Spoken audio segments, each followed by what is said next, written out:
Hi, everyone. Hello. Welcome to A Podcast Will Save This Relationship. I'm Sarah, she, her. I'm Josh, he, him. I almost cut you off. I'm sorry.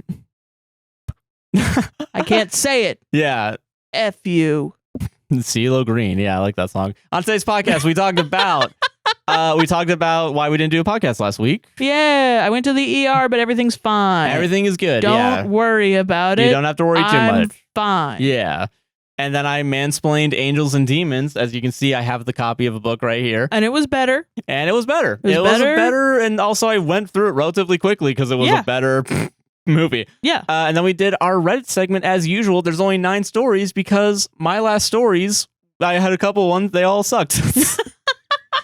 I didn't feel like looking for another one because there's only 19 minutes and 57 seconds left on these memory cards. 18 for me over here. 18 minutes and 30 seconds. I don't know how that happened. Actually, that's a problem. Actually, yeah. That says 18. No, that says 18. It's 20 seconds more on that one. Oh, you want to know what? There's a photo on that one I gotta delete. Makes sense. So yeah, we literally have no more time to do a Reddit story. You have 9 instead. Yeah. Sorry. But if you enjoy the podcast still, don't forget to like, comment, subscribe, hit the gosh darn bell, rate us 5 stars on Apple and Spotify podcasts. Check out our Patreon, Buy Me a Coffee, those websites, APWSTR. Mutual aid down in the description down below. And also, if you're like, but where's my 10th Reddit story? We also did a warm-up where we talked about We actually D&D. did do a Reddit story. Yeah, we did 2 of them. We did 2 D&D Reddit stories where we talked about D&D for 45 minutes. Yeah, and that will be up on Patreon by the Friday that this episode goes out. So it'll be exclusive to Patreon, so patreon.com, APWSTR. The Tuesday that this episode comes out. You said Friday. Well, it'll be out that Friday. It won't be on Tuesday. It'll by the Friday, the week of this episode. So the calendar's here. Now I understand. Yeah, by the end of the week that this episode goes out, it'll be up and ready for everybody. I'm sorry. Anyway, bye-bye. Bye. Enjoy the episode. Bye.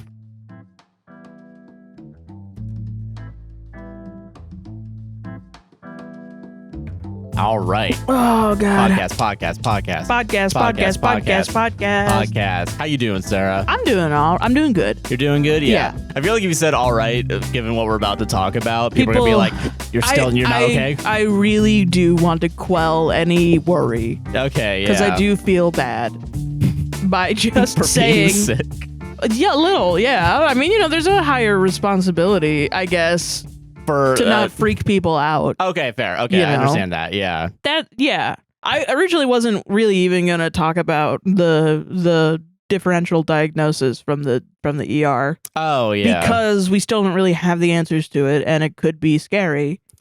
But you talked about it on your stream. Oh, so I'm sorry. Now people know anyway. I mean, the good news is that nothing. What is it? It's nothing bad. How about that? Like, I'm sorry. I was. People were asking a lot about you, so and that's why I want to talk about it. And honestly, it's probably best to be transparent about it first, too. Yeah.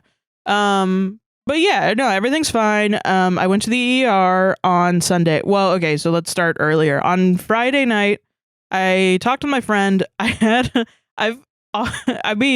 haven't been diagnosed with autism, but this is something that really kind of, if I'm being completely vulnerable, makes me feel like I really need to.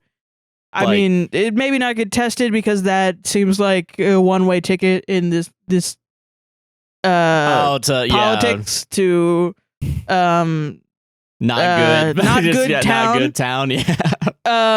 So I'm already diagnosed with ADHD, and that's not great. We don't need to double up the They're already trying to attack my SSRIs that keep me alive. So that's not cool. If I add another neurodivergency on top of it, it's like you're not gonna get. I'm worried, I guess. Yeah, fair. No, I understand. I'm worried if I can leave, or I'm worried if we need to leave if things get worse. Yeah. So yeah, but this is something that I do think this is what happened to me, where I've been eating a bowl of corn every day for the past 2 weeks because it's become my comfort lunch food. Like you've made street corn basically. Yeah, Mexican street corn, which is like crema, corn, salt. Yeah. You heat it up with some butter. It tastes really fucking good. And we had a big old Costco pallet of canned corn just sitting in the corner waiting to be used. And it was really easy for me to make. And I'm someone that really fucking hates making food. Like, I like making dinner.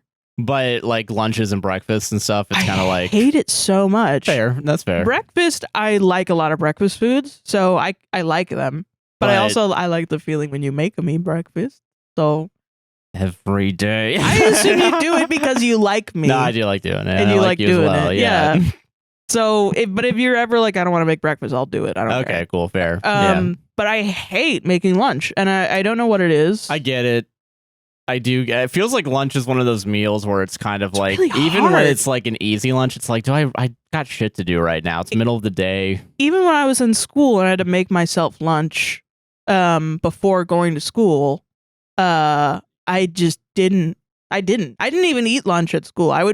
At some point, my mom was pissed at me for not eating lunch because she would go through my backpack and find my food that I didn't eat. Oh my God. And I started making I would just put a bunch of random shit in a bag, and just shove it in my bag, not eat it, and fully knowing I wasn't going to eat it because I was doing other stuff in the middle of the day. Dude, I get it. Yeah. Yeah. But now I'm at a point where I need to eat lunch or else I become severely weak. Yeah, which makes sense. You're not having food in your system. Yeah. And I think also our breakfasts are not super filling. Yeah, even when like we go out of our way, like we make like a sandwich or something, or like even when I make eggs, I feel like sometimes it's like, it doesn't really last that long. No, and I need to eat lunch before I think I need to eat lunch. And that's like hard to gauge exactly where. Yeah. Yeah. So I made this corn and I made it a little different than normal, and I made it wrong, and I ate it, and it was like there was nothing rancid about it. It just didn't taste normal. Yeah. And because it didn't taste normal, my body like rejected it. And I emotionally, I don't know how to describe it. And I was describing it to some neurodivergent friends that I have, and they were like, yeah, your safe food wasn't your safe food, and that impacted you really badly. And I was like, oh, yeah. So I ended up having to throw it away, which I felt bad about because it's food waste. No, yeah. And also I didn't know what the fuck to eat for lunch because I couldn't bring myself to make anything because that was the easiest lunch I could make. I think you were out doing Uber Eats or something. Friday? That might have been, Friday might have been a stream day. Oh, you might have been streaming then. Yeah, I didn't want to bother like an you. asshole. Like just no. That's me fully gaming. Like I'm already in my head because I think I can't make lunch for myself. So I'm not going to think. Let me just barge into Josh's stream and ask him to make lunch for me. Oh no, I get you. So I couldn't do anything, and so I laid down, and I just felt like I got a headache. I think because I hadn't eaten much. I think I only had cereal that day or something. Gotcha. But I also felt like I couldn't eat anything. And then once you were done streaming, I was going in and out of napping, and I had a huge headache, and you were like, what do you want to have for dinner? And I was like, I don't know. I'm not hungry. So I didn't eat for a little bit. Yeah. Is this when the headaches also started? Like, yeah. Okay. So then I had a headache, and then I took, I think I had a headache the night before because I think I've been grinding my teeth because of stress. Oh, yeah. So I'd been taking Advil to go to sleep at night, which probably also contributed to the longer headaches. Went to sleep, took Advil to try to go to sleep, couldn't sleep, woke up in the morning, still had a headache. Headache went away during the day. We tried doing the show, I think, one of those days. I don't know if it was Saturday or Sunday. I said, no, can we not on Saturday? Yes. And then we had to cancel our D&D session for the day. Because I was like really severely depressed. Yeah. And I didn't know why because I'd been taking my pills. And it was freaking you out also. It was like a huge mood swing. Yeah. And also during this time, I thought I had a fever. Like I thought I was coming down with something also. And I did feel you and I was like, your head does feel warm, but I wonder if that's just because my hands are always cold. So that might be why it felt. But you usually can tell when I have a fever or not. Like I always think I'm hot when I'm not. And you usually, and we don't have a thermometer for we keep it's somewhere around here. Yeah. It's just, yeah. So then Saturday night I had a headache again, but I didn't have a fever. Or was that the case, or was that Saturday night? Saturday night we didn't do anything. Sunday night we tried recording the podcast during Sunday. And I had a complete breakdown because I was like, I don't know what's going on with me. I have another headache. And then later on you called your the mobile doctor because the Advil wasn't working and my headaches weren't going away. Yeah. Which I've never had that happen to me before. Advil always makes my headaches go away. Which I think all of this is very reasonable to start freaking out, like what's going on. Because I've never had a headache last more than a couple hours. Yeah. So the fact that you're having multiple headaches or one continuous headache throughout. I had pain in my shoulder, and I'm furiously Googling all these symptoms because I'm like, is this like I got COVID? You also said stiff neck, right? Yeah. I think that's the important one to bring up with what people thought it was. Yeah. So I called the urgent care people because it's free. Yeah. And I don't have to leave my house. So I don't have to try, get a sickness when I think I'm sick. And I don't have to pay. So I call and I tell them all my symptoms, and they're like, bitch, that could be meningitis. And they were like, it could be overkill. Go to the ER. But if you have this, it's good to know right now, and they'll test you for it. And I was like, okay. Well, and I told Josh, hey, we should go to the ER. Do you want to go right now? I'm like, yeah. I think the once that he said that was like, it could be lethal, I was like, yeah, we should go. Yeah, it's like the way I knew you were stressed, but the way you were reacting, you were like, this is fucked up. It's what you're like, yeah, I guess if you're gonna die, is what he sounded like. But he did it in a way that was like, he was like freaking out, and I knew that you cared about I was very me. much freaking out. Yeah, he wasn't like a whatever. My bitch girlfriend is gonna die on me. I wasn't gonna do the thing that they did in the On Cinema, where it's like, well, you can get yourself an Uber, right? No, that would be insane. He was that would be like, awful, yeah. You were pissed that I was calling the emergency room to see if they had a payment plan. Like, you were like, can we get in the car, please? You weren't pissed. You're not angry. I was freaking. Yeah, I was like, we should just go. And I will say, though, it didn't help at the same time. I was looking for your wallet, and I think the idea of like money was just like, oh, fuck. Oh, no. Like, that was another freak out. Which is why we were stressed in the first place, was because of money. So... Shout out TikTok trying to say that our videos are unoriginal, and that's why you don't get money. At that point, we were threatened of being kicked out of the creator program because someone or TikTok decided that our content is unoriginal or and low quality, effort, or some like those synonyms. Yeah, really cool. And then the good news is I did appeal it, and they were like, "All right, okay, here's $100," which is, I guess, what those videos made in the time frame. Oh, ridiculous. Imagine having to beg for your life for $100. Yeah. Not even half of our grocery bill. I love our internet overlords personally. I was going to correct you, and then I was like, no, yeah, you're right. Yeah. Wow. Whatever. So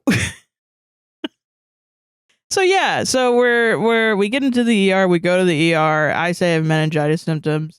We forget to bring masks, but they have masks there, so we put masks on. Yeah. We go into the ER. They get me checked in immediately. They were fantastic. I'm in the ER, and the doctor's like, no, you don't. He's like, you do. Listen, it was so funny. He was great. I thought he recognized me too, because he came in and he was like, oh, hi, we meet again.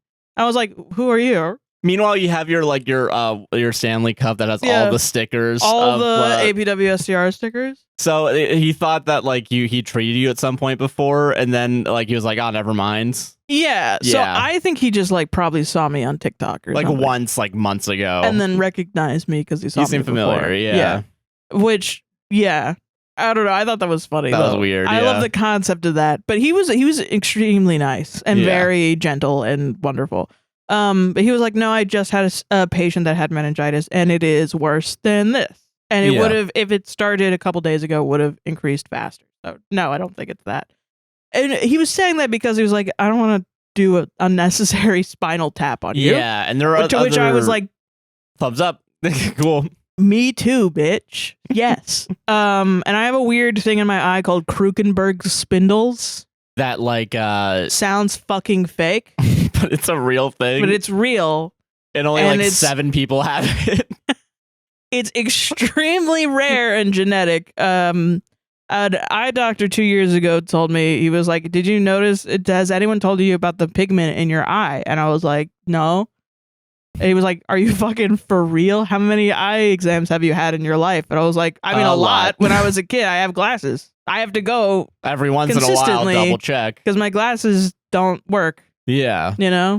And I even remember, just to layer that on to the abuse I went through as a child, I wouldn't have glasses and I would squint at the board, and teachers would put me in the front because they wanted me to be able to see. Yeah. And they would tell my mom, and my mom would be like, the reason that you can't see is because you're squinting.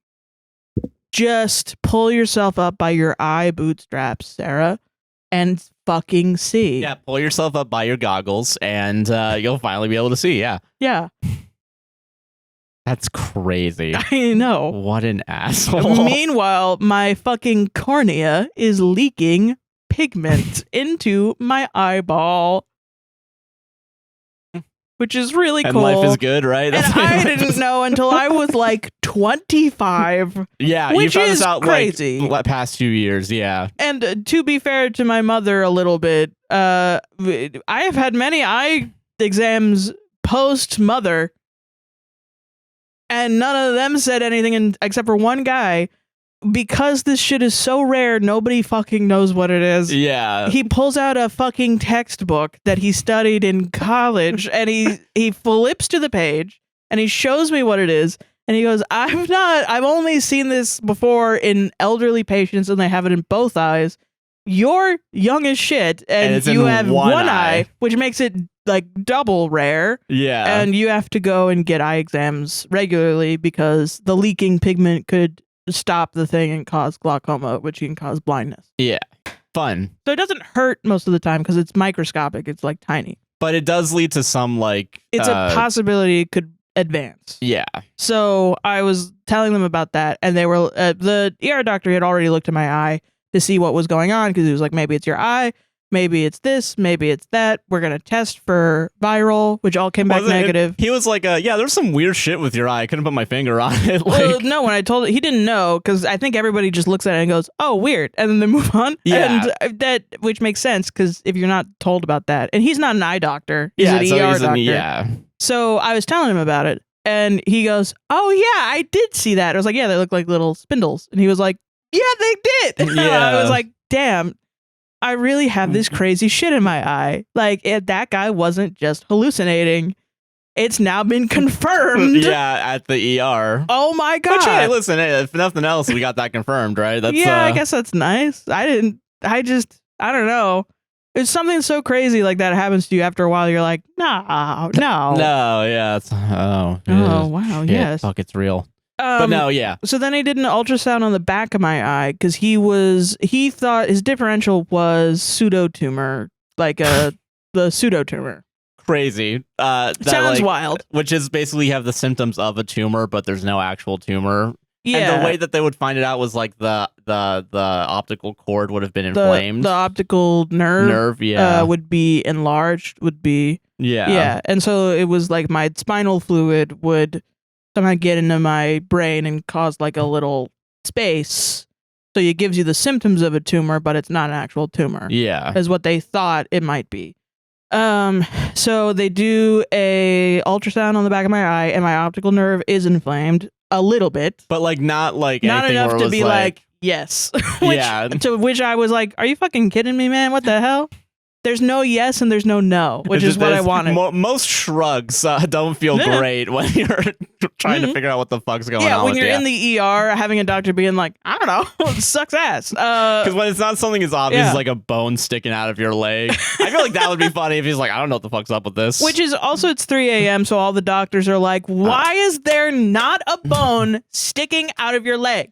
You're here for fucking headaches? Fuck you. Yeah. I want to go home and sleep with my wife. Also, not only that, too, like fucking no one else is here. We are the only people in this very specific ER place. I think someone was leaving as we entered, and that's it. Yeah.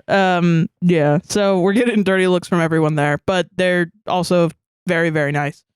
So then he's like, you know what? Because it's a little bit inflamed, I feel it's responsible to do a CT scan. So I go and I do that. And nothing, everything's good. Everything's good, no mass, no nothing. You also had a viral, because we also thought maybe with the taste buds, it could have been COVID. Yeah. Which would also be wild, because I've been going out doing Uber Eats and I've been wearing masks. Which I know is not like 100%, but like I've been trying to be safe as much as possible. Well, the viral came back, I checked it, it's nothing. Yeah. So no viral, no COVID, no flu, no nothing. So you might just have like migraines. Maybe I just stressed myself out so fucking hard that I just had a migraine for 4 fucking days. But the doctor was like, we're not sure because the CT scan wasn't with contrast. I didn't have to drink the little thing, the dye that goes into my body. That makes it. Oh, okay. It was just a regular one. So that would have just seen if there was a mass somewhere. But he was like, we don't know exactly what it is. So now I have to go and do a follow-up appointment with the neurologist, which I have to call them. Yeah, at some point, yeah. Yeah, but I've gotten better. I haven't had the headache since then. Yeah. So I'm like 90% sure it's a migraine, but it could be a thing with a neurologist. I don't know. Yeah, but we thankfully, yeah, it seems like it's not too major. Yes. And again, I'm sorry that I've forced you to talk about this, I guess, on the show because I talked about it on the stream. I didn't have anything else to talk about, so this was what I was going to talk about. Cool. I was just going to leave out the pseudo tumor part so people don't think I have a fucking tumor. No, yeah, and I was I was being very clear when I was on stream, being like, it's not that. Okay. It's not. It wasn't. She does. Yeah. She's okay. She's. Yeah, I don't want anyone to think I'm not okay. I'm not Weekends and Bernie's like her right now. She is alive. Can you imagine sunglasses and I'm here? I'm just like. What do you think, Sarah? I think that's great. Fly lands on my eyeball. Awful. Yeah. No, yeah, but no, yeah, I'm very happy that like we did do it. It's just, man, that was a stressful day. Honestly, it is really good to know I don't have any fucking tumors. That is actually really good. That is good. It's a good thing to know. TBH, I love that. I love knowing that because I am one of those people that worries constantly. Well, and I was also on Depo-Provera, the birth control shot for a while. And they're a class action about tumors, right? Yeah, and if you've taken that shot, you've probably gotten an email in your email box that's like, you might have 1 million tumors because you took birth control, which I'd get all the time every morning. Which is also crazy saying that on stream. People were like, yeah, I've heard of that. Like, just like this. Oh my God, if that's that widespread. Jesus, fuck. Yeah. Awful. Which is not what I thought I would get. I thought it would be the bone loss. Yeah, the bone density getting fucked over. Yeah. But no, yeah. Mm-hmm. I'm glad you're doing good now. Yeah. It was very it was a stressful experience, but funniest thing you did afterwards though, they gave you a note because they didn't know that we worked together and do the show. Yeah, the doctor came in super nice and was like, here, you just take tomorrow off from your work or school or whatever. And on the way to the car, I just pulled it off and I handed it to Josh. I was like, I ain't doing shit tomorrow. And that was a Monday, so it would have been the day we would have recorded and I would have edited. So I was like, all right, no podcast this week. Yeah, I guess that's fuck you, doctor's head, motherfucker. Hey, boss, I just got this. Hey, boss. And I was being like, you know what I think of this? And I was going to tear it up.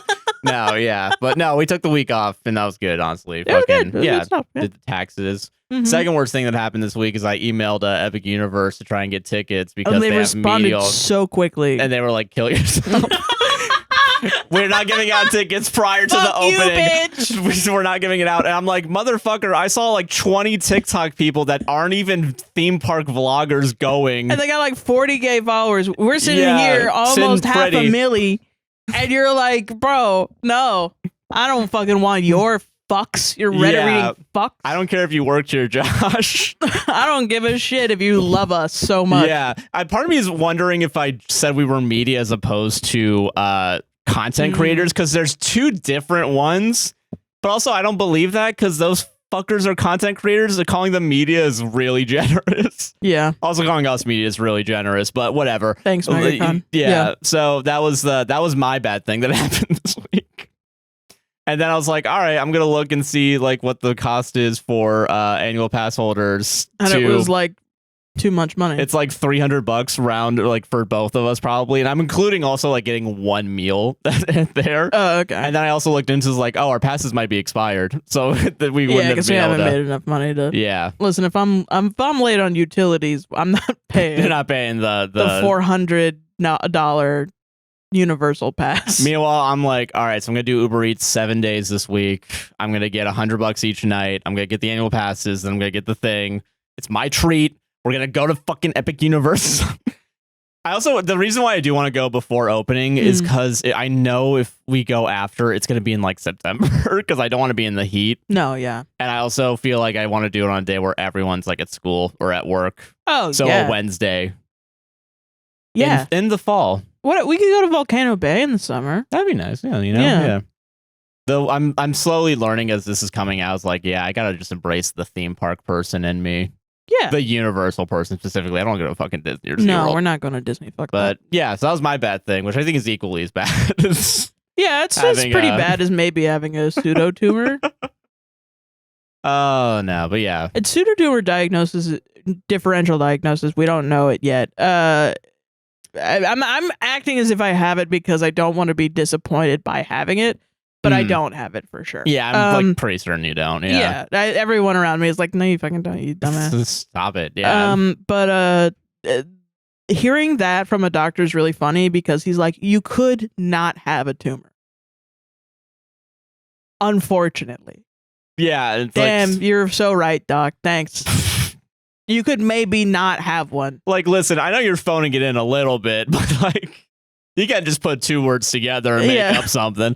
Googling it. Oh, it's a real thing. No, it's real. My doctor isn't a piece of shit. He's actually trying to help. I say fucking Krukenberg spindles and I'm a fucking asshole. Yeah, you said the CT person looked at you like you were like making shit up. Well, because she looked at I said like, oh yeah, I have a she asked me for all my different other shit and I was like depression, anxiety, ADHD, and she was like, uh-huh. And then you whispered under your breath. She's an older woman and she's like, yeah, lying disease. And I was like, oh, yeah, because you were there and you told me that I should tell the doctors about Krugerberg's. Because I thought it was about the pressure in your eye. Yes, it is. So I was like, maybe bring it up just to be safe. And you were right. You're right about that. And that's what led to the CT scan, which is good.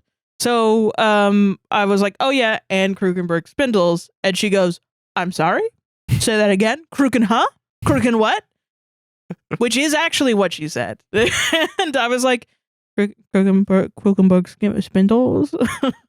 Krugenberg spindle? I checked it later to see if I was right, and I fucking am. Yeah, because you've heard it before.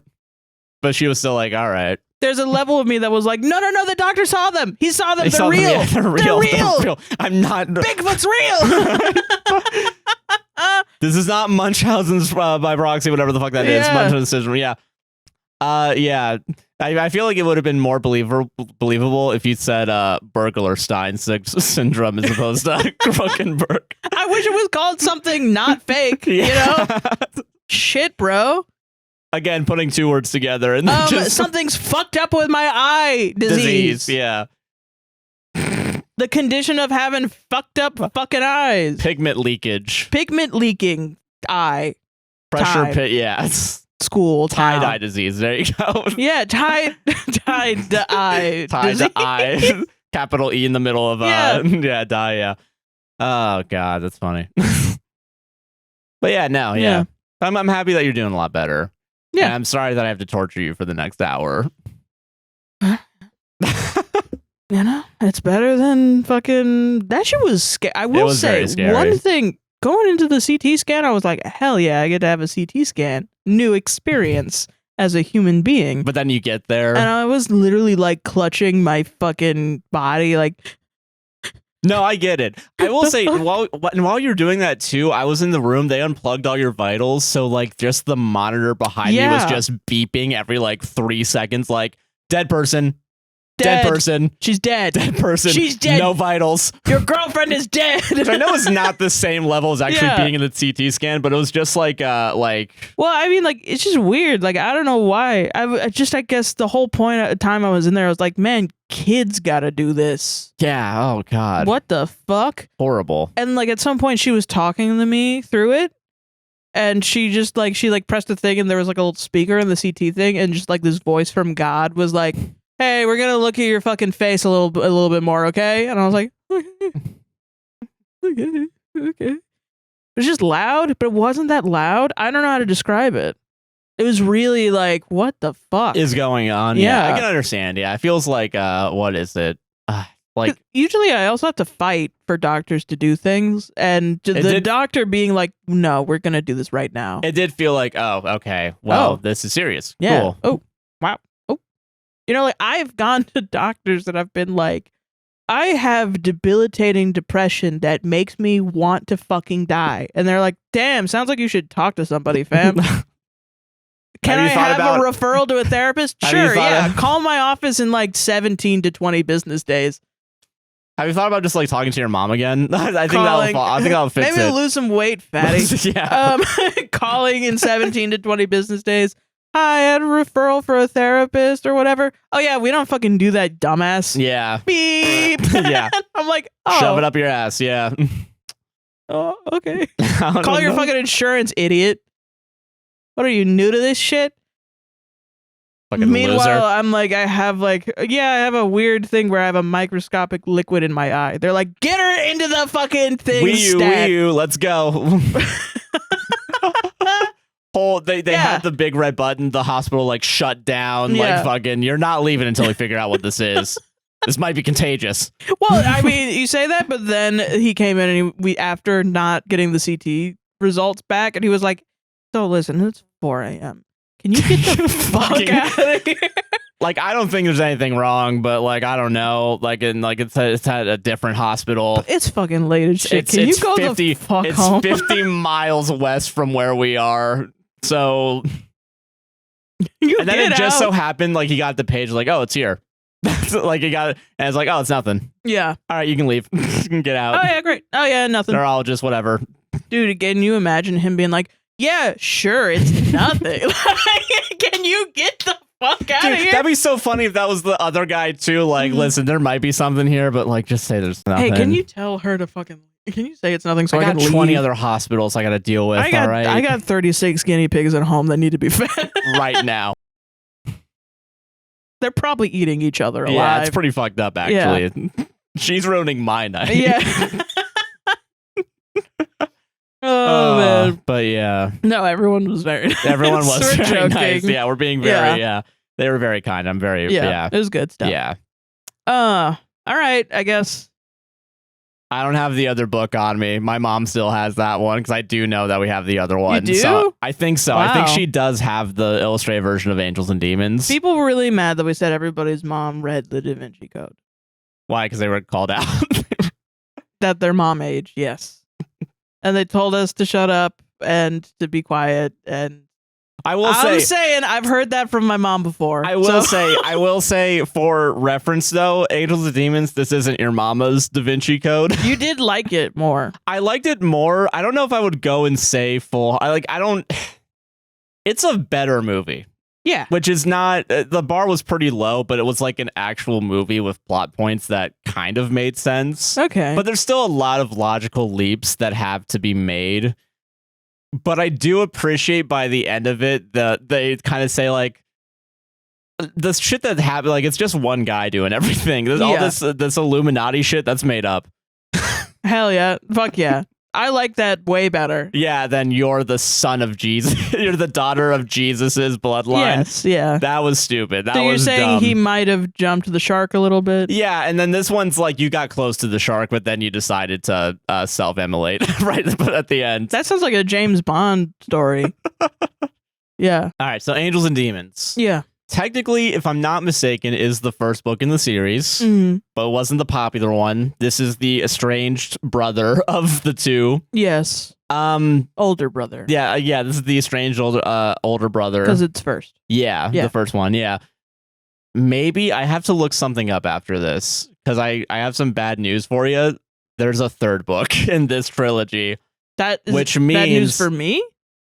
Mostly me because I have to watch the movie. Oh, there's a movie. I think this one came out in like early, it was like early to late 2000s. Yeah. And then like 8 years passed, and then they were like, oh, let's do the third book. Okay. Which I think also came out later too. So it came out in 2016. Apparently that one doesn't have good reviews. So whatever. Okay, so I will say this movie's fucking stacked with like actual actors. Yeah. There's Ewan McGregor's in it.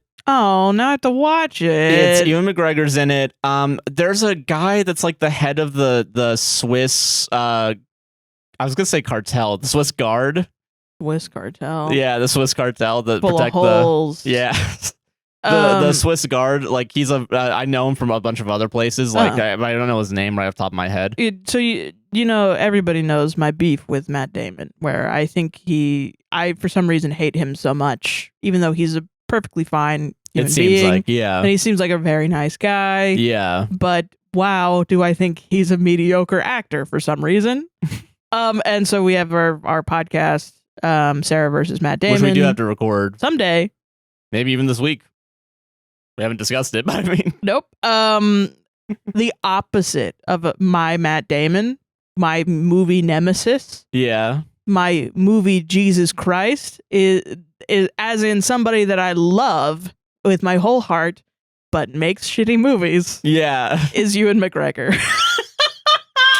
I have been duped so many times into seeing a Ewan McGregor movie and being bored out of my fucking gourd just so I could look at his cute little face. Yeah, I okay. Because I won't say this one's bad. Maybe this one's mid. You like it. I do like it, but I also know that I have a soft spot for it because this was the one I remember from like watching it as a kid. I see, yeah. So I think that's like the thing that's kind of clouding my judgment. Yeah. And I feel like when I do take myself away from like watching this as a kid, I'm like, I still think that like the plot makes more sense. Mm-hmm.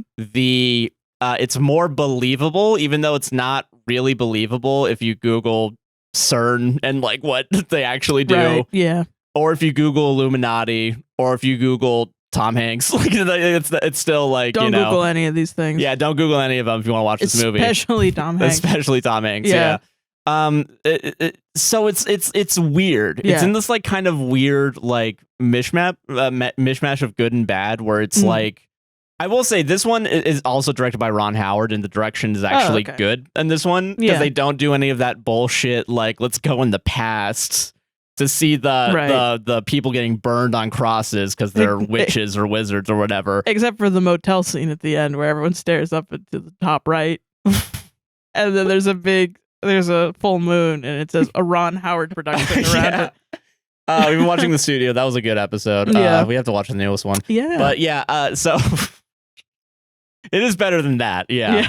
But what? Okay, so it really doesn't have any like problems in there, I would say, and I feel like the action in this movie is actually action. Okay. Because like the other one, it doesn't have a wacky like a bird falls from the ceiling to distract the bad guy from shooting Tom Hanks, so Tom Hanks have the ability to run away. You don't like that? I love shit like that. I think it's goofy, and I know, but I think it kind of gets. I feel like if it was just random, I'd be like, all right, but like it's because she's the daughter of the bloodline of Jesus. It's like, yeah. Okay, so God is intervening, so therefore God is a real. This movie kind of it doesn't retcon it because it references the Da Vinci Code as like happening, but like it doesn't really care that like there's a real Jesus. Like fuck all the shit that happened. All that matters is that it happened. So wait, okay, hold on. Yeah, the movie came out after the Da Vinci Code. Yes, but the book came out before the Da Vinci Code. I believe so. Okay. So that got changed for the movie because I assume it would have been weird for people. Because I think this is also before. I mean, this is like after the Star Wars prequels, but like since this isn't like episode 1, the Angels and Demons, right? I'm willing to bet people would have gotten confused by it. Okay. Yeah. So in the context of the movie, what happens in the Angels and Demons movie comes after the Da Vinci Code. Yes. Okay. So this is why it's confusing. I'm going to actually double check really quickly to make sure that the Da Vinci Code actually came out first. Yeah. Or second in my, Yeah.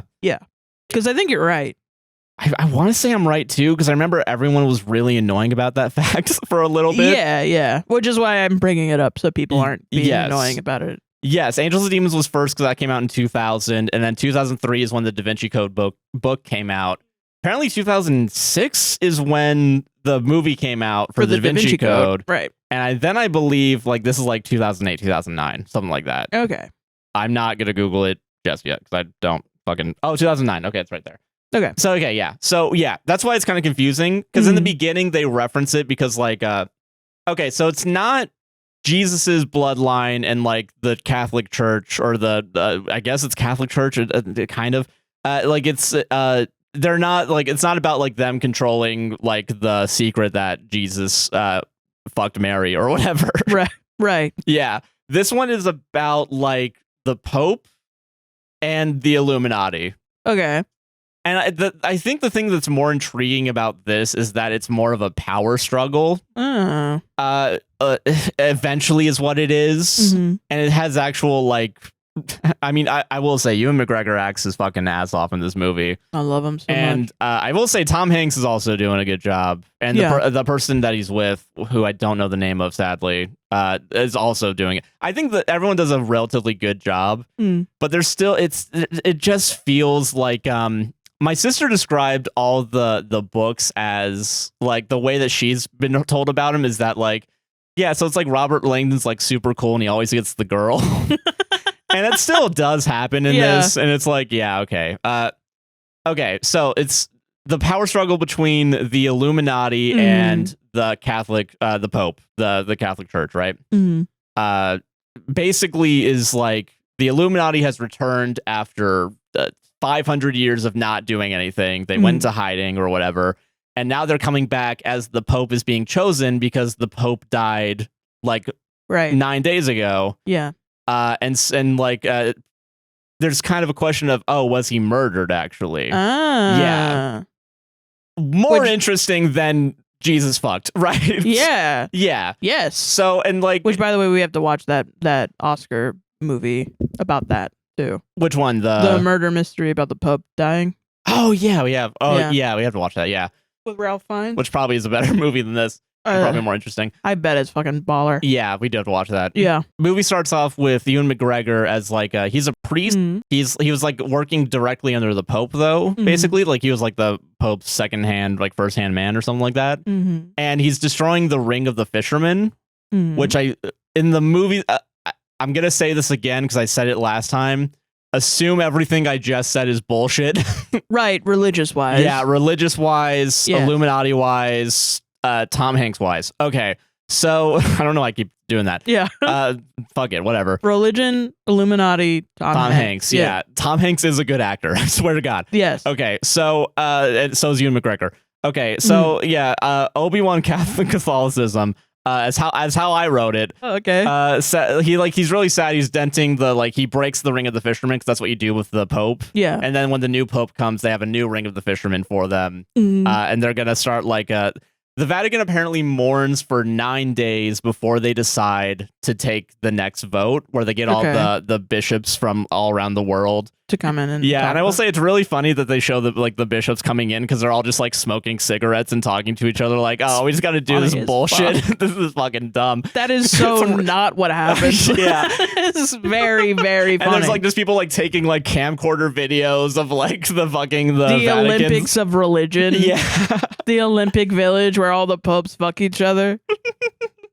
Pretty much. That's the biggest fucking instance of syphilis you've ever seen in your life. Yeah, I said bishop. Sorry, it's the College of Cardinals is what it is. Yeah, right, Cardinals. And the ancient, and they're making a huge point about like how like ancient traditions are being threatened by a modern world. Okay, and I think they're saying that while like the Cardinals like they have phones out and like a camcorder, you know, because technology is bad. Yeah, for you know. Yeah.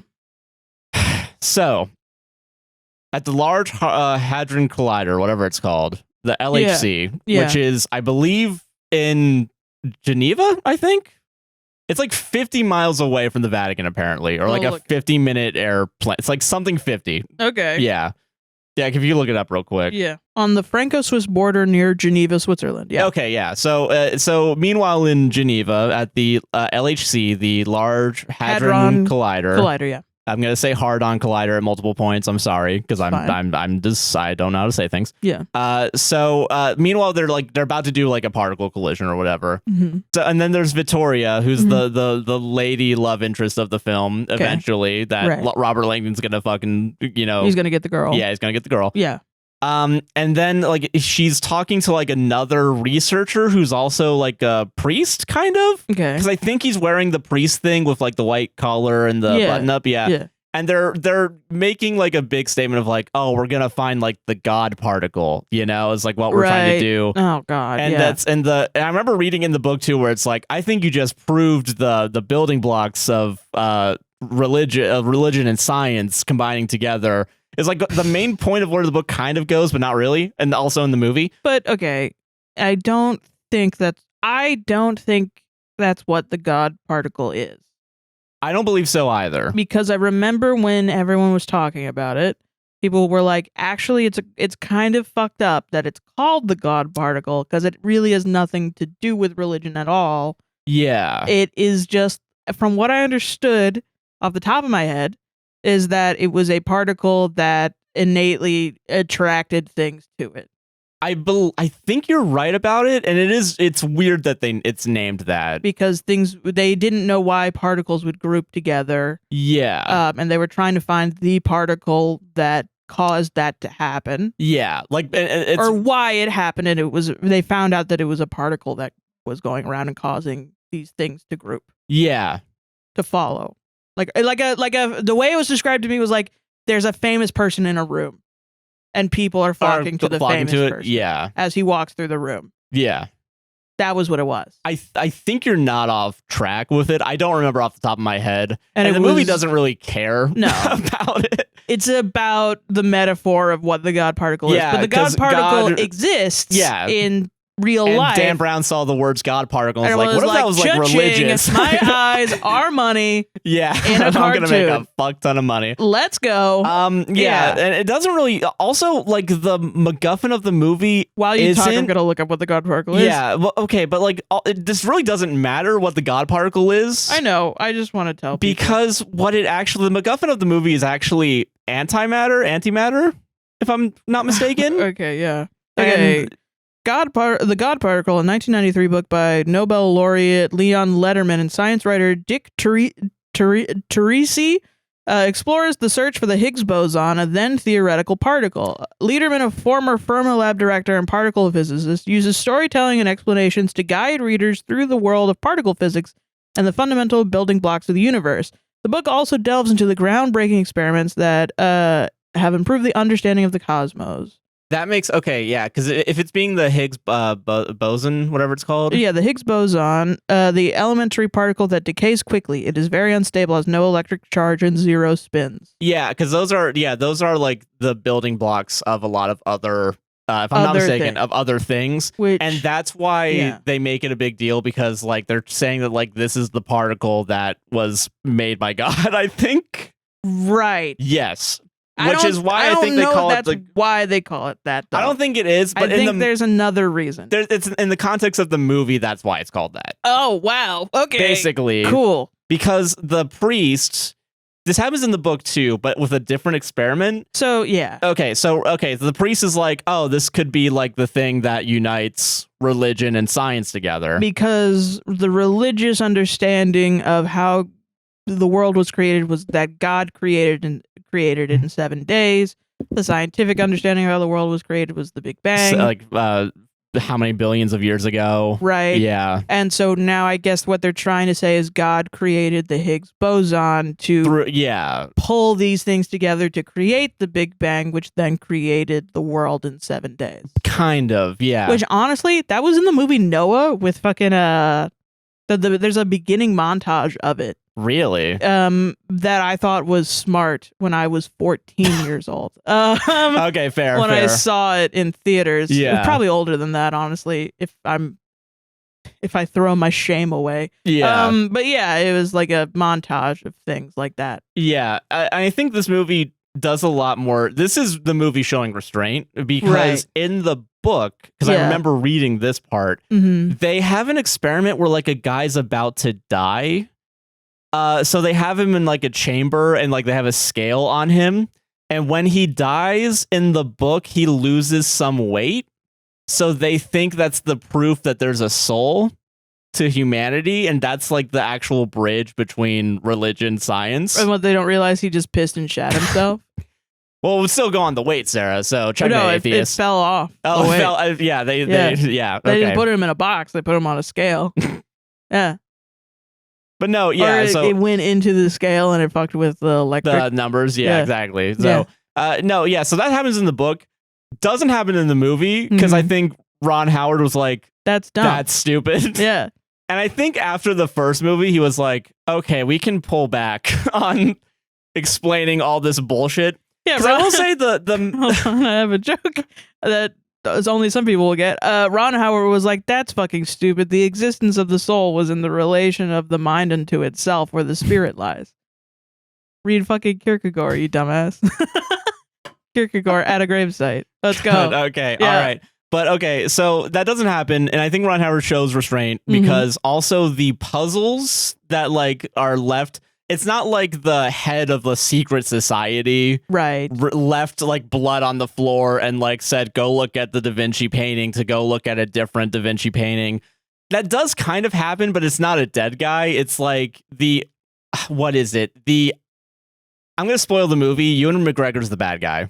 Yay! All right, he fakes. I love that. The Illuminati to make it seem like the Illuminati is attacking the church, and also is the guy that orchestrates having the antimatter stolen and kills the priest guy that's at the at the CERN, which is where the LHC is. Yeah, and like he orchestrates that so that he can be the person to save the Vatican via helicopter, taking the antimatter because it's in a container that has batteries, and the batteries are dying, right? And they have like 24 hours or like 6 hours from whenever it came out. When Robert Langdon's called, they have like 6 hours left. And then also he orchestrates the kidnapping of 4 of the cardinals. Wow, he does a lot of stuff. Yeah. Sorry. Yeah, so he orchestrates the kidnapping and murder of 4 cardinals, where 3 of the murders go through. They save the 4th one. But they do it in a way. The Illuminati theoretically made a cross over the map of the Vatican 500 or so years ago. And what it is, it's like they're like statues are pointing to the next one. And they find out later that like, oh, the Illuminati made a fake cross because they had to go underground because I guess the church didn't like the Illuminati for some reason. And like just because they were heathens. That's why, because they were more scientific. And the church was like, science is fucking stupid. We're not going to follow that. So we're going to murder all the Illuminati. So why the Illuminati go underground. Why wouldn't it be about idolatry? About what? Idolatry. Like idolizing things. That's what the Illuminati is to me, is like putting power to it's because the concept of into people that aren't God. I would think that's what the church would have a problem with. No, they say it's like because they love science. That's fucking dumb. That would be better if well, the church was like, no. We need Robert Langdon, the symbologist, to look at symbols and a bunch of statues pointing to other places that you have to run to. You could have that with the Illuminati. Like that, I think that is a concept that you could have with like all of these science religion movies. What they all do fucking wrong is they don't go into the actual religious context of it all. Yeah, because okay, so that would be cool if the church was like, no, we don't. You shouldn't put symbols of other people on things. It should be God. It should be the Christian God. Because you can't tell them no. They believe in that. You know, and it's a part of the Bible. Everyone knows about that. Yeah. Okay. You can't worship other things. That was like the whole point. We used to have these little iconoclast things in Rome where they would have like a little photo of like Caesar or whatever on things. Yeah. Or the concept of Caesar being on money was like, fuck you. No, don't do that. That should be God, you know? Yeah, I think that would be cool, and nobody does No one does it, yeah. Because, okay, in this movie, I'm now remembering, because the Illuminati is framed as like a church of science, basically. That is so fucking not true. I know. I understand. Yeah. Again, everything I say is bullshit, Sarah. I know you don't believe it. I'm just saying it out loud because this is a podcast where I'm allowed to talk as well. Like, come on. All right, I'm sorry. You're right. This is okay. Because, Ewan McGregor orchestrates it to make it seem like the Illuminati has returned after 500 years, and they're going to use the antimatter to kill and wipe Vatican City off the face of the earth, because when antimatter combines with real matter, it's like a 5 kiloton explosion, apparently, is what they say. Like, okay, real quick, I'm gonna spoil something else right now. Yeah. A game from 2011, Skyrim. Okay. Illuminati, sub out for the blades. Explosion and Higgs boson, sub out for dragons. Yeah. The Pope and the Vatican and the church or whatever sub out for the white gold concordant, and that's what Skyrim is. Okay, fair. And then also there's Hitler in there for some reason. for funsies, you know? Just for funsies. Yeah. So, okay, Ewan McGregor orchestrates it to make it seem like it's the Illuminati, and the Illuminati are making the sacrifices of the Cardinals every hour on the hour from like 7 to 11, like at night. So Favorite. it's like actually it might be 8, 9, 10, 11, because at midnight is when the bomb's supposed to go off and kill everybody. Okay. And it's there's only one person doing anything throughout this, and it's just like some guy with glasses.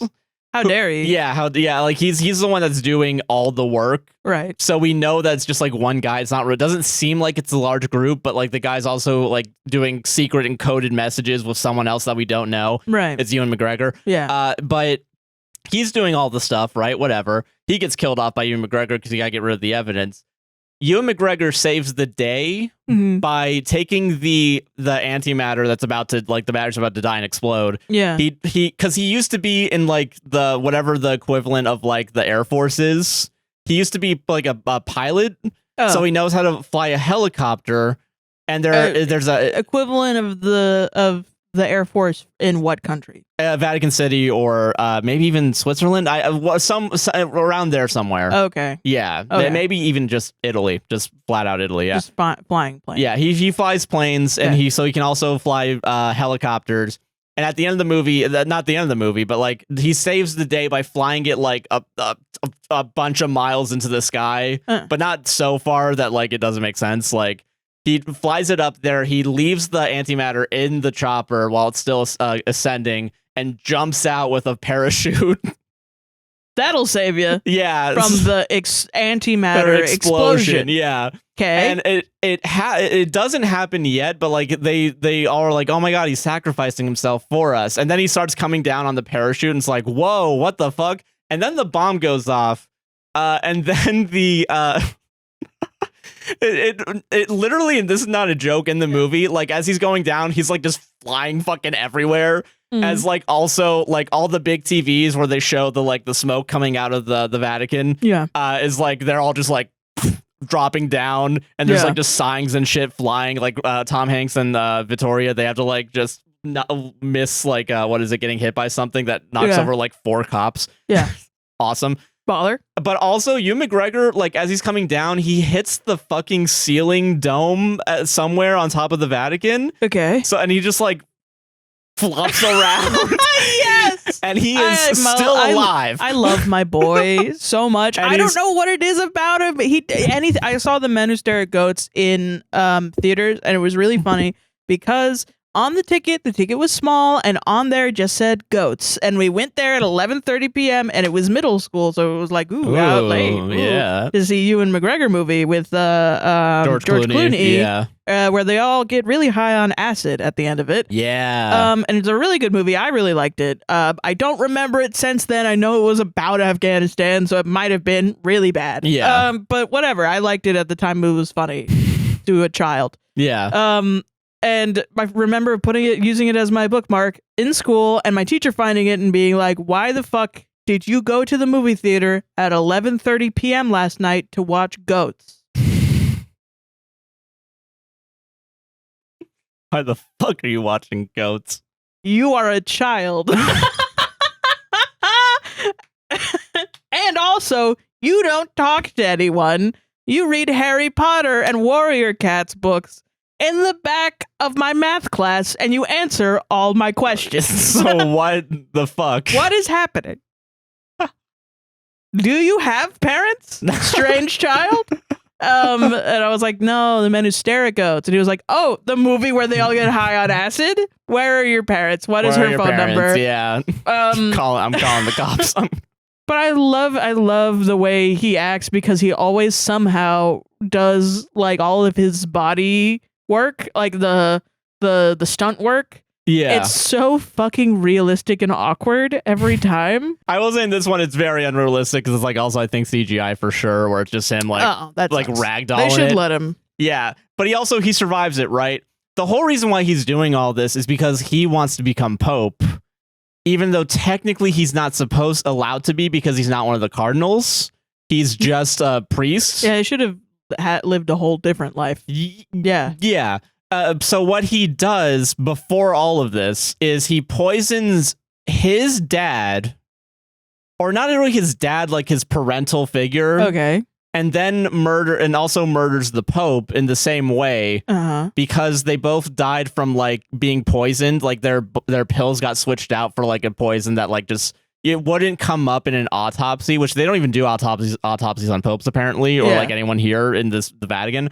So they like can't tell, but like after like 2 weeks is when their face just goes like fucking purple. And like they're bloated way more than like a corpse should be. Oh. So and they go down because the guy died. The first guy, the guy that he killed, that was the what is it? His father figure. Yeah. He died from it because they go down and they have it. So then they're like, oh fuck, maybe the Pope died this way. So like the Illuminati killed the Pope. Yeah. Also, the way that they trick everybody into thinking that the Illuminati is back, they do the kidnapping, so that's like a real thing. Yeah. That like you can be like, oh shit, something's wrong here. Yeah. Because when Tom Hanks is introduced, he's just like swimming, and there's like a guy from the Vatican being like, listen, I know you just did the Da Vinci Code, but like we need your help. Like, but we have to keep this discreet because your dealings with the church haven't been ideal. So what the proof of it that the Illuminati's back is that the Illuminati has an ambigram, which is when it's read out, like Illuminati can be read both upside down and normal and like right side up. Yeah. And so Tom Hanks is like, I can't believe this is real. This is real. This is the Illuminati. Wow. That's basically I mean, that's funnier than being like, Jesus totally fucked, guys. Yeah. That's way better having somebody be like, for real? Yeah. Especially the main character is more relatable. Yeah, and I will say the guy from the Vatican's like, are you sure about this? And then they go to the Swiss guard. So now in the context of the movie, they're like, Jesus Jesus was banging. Yeah. Was shlanging pipe. Yeah. And we all accept that. Yeah. We knew about that. The Illuminati exists.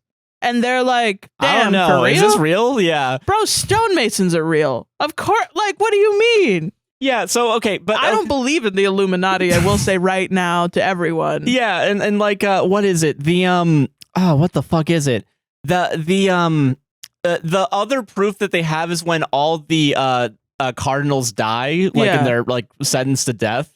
Like, they have ambigrams on their, branded into them. Yeah. And it's like the Illuminati at some point, or some group believed were the building blocks of life, which is earth, air, fire, and water. I believe in that order. Right. And then the Fire Nation. Yeah, attacked everybody. Yeah. Right.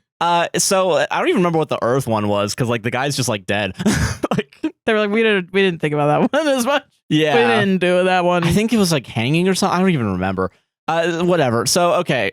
With hemp rope. Yeah, and that's earth. What it was, yeah. So it's earth, air, wind, and fire. They're like branded, and they're also ambigrams into the thing. So, and there's also a fifth one that's like just two keys together. It's not an ambigram, but that's like the actual, like the thing.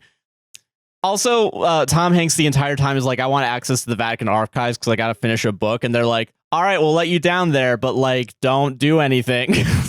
Only focus on the case you're doing. Yeah. And yeah. Sure. Like, I totally will. And also Vittoria at some point just like rips out a page of like Galileo's book and takes it with her because they need to solve the puzzle before the next priest dies or whatever. Okay, I'm going to look up something again real quick. Okay. But okay, so the reason why Ewan McGregor's doing it because he wants to become Pope. So he does all the murders, he does all the Illuminati stuff. He also manipulates the main cardinal into stepping down so the cardinal can become Pope. Basically, like the cardinal is like, no one's gonna vote because the guys are missing. So if you step down, you might actually get a majority and we can fucking end this. So he's like, all right, I'll step down. And then all the shit happens. And then like Ewan McGregor saves the day. And so all the other cardinals are like, oh, maybe we should vote in Ewan McGregor. I know that's not how we're supposed to do that. And then the guy that used to be the main cardinal was like, I'm not going to let that shit happen. I'm not going to let that vote occur. Yeah. And then everyone's like, but you stepped down, so you don't have any power anymore. Right. And that's so like Ewan McGregor orchestrates all of that, right? The Galileo thing, because my first thought before you said the Galileo shit was like, don't fuck with the church. They're going to kill you like they did to Galileo. Yeah.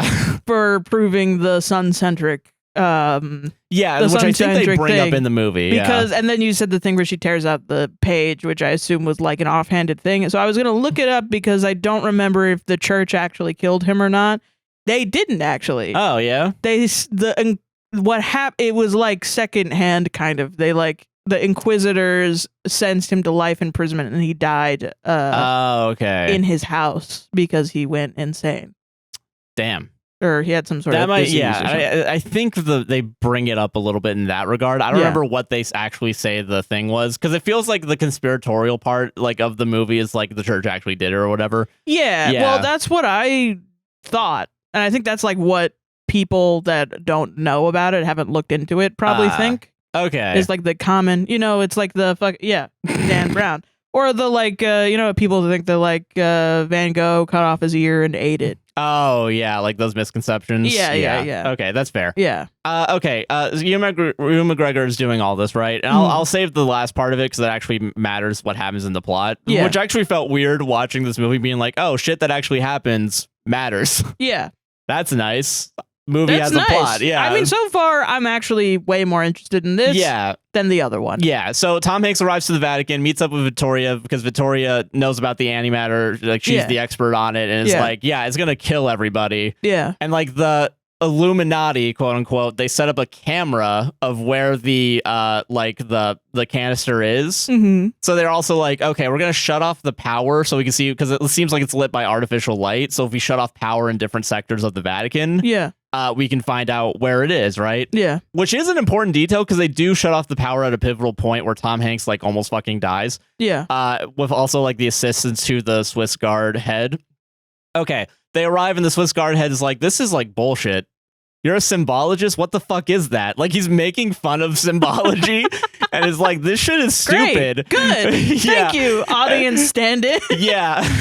And they're like, we're really listening to you. Okay. And they go to like the first place that they think it is. Yeah. Which it isn't. So they're also like, oh no, this is wrong. Okay. We don't really trust him. But then like he gets the next one right. Mm-hmm. So then like there's a little bit of a like, oh, okay, maybe he does kind of know what he's doing. Yeah. And they find the first priest dead at the second church already with the branding of, I think, Earth, like branded. Yeah. Okay. And it's an anagram. It's upside down and front side up. You can read it. So it's like, oh shit, it is the Illuminati. Like, and now it's like the confirmation and they like wheel it off or whatever.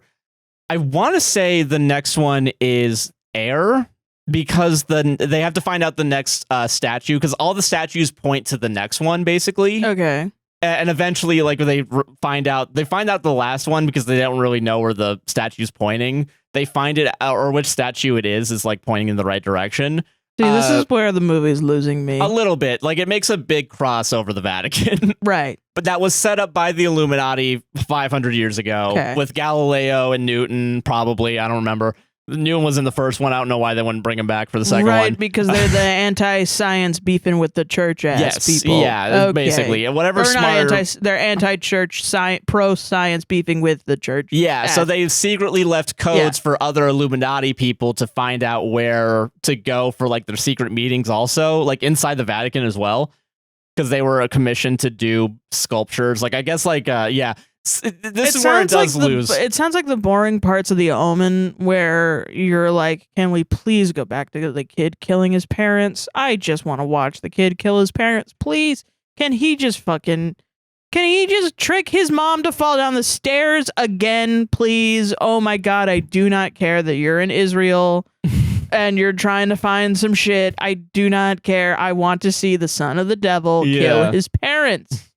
Oh my God. But it also sounds like the parts of Assassin's Creed where I'm like, hell yeah. I want to know what the fuck is going on. Yeah. So it's hard for me to pay attention, but it's also very easy for me to pay attention. No, I get it. Yeah. They also made a point earlier on that like the Illuminati wasn't always violent, but like in the 17th century they became violent and then they went underground and no one knew anything about them. So that's why they also kind of believe all this horrible shit's happening and like, oh yeah, maybe it is them because they're being violent.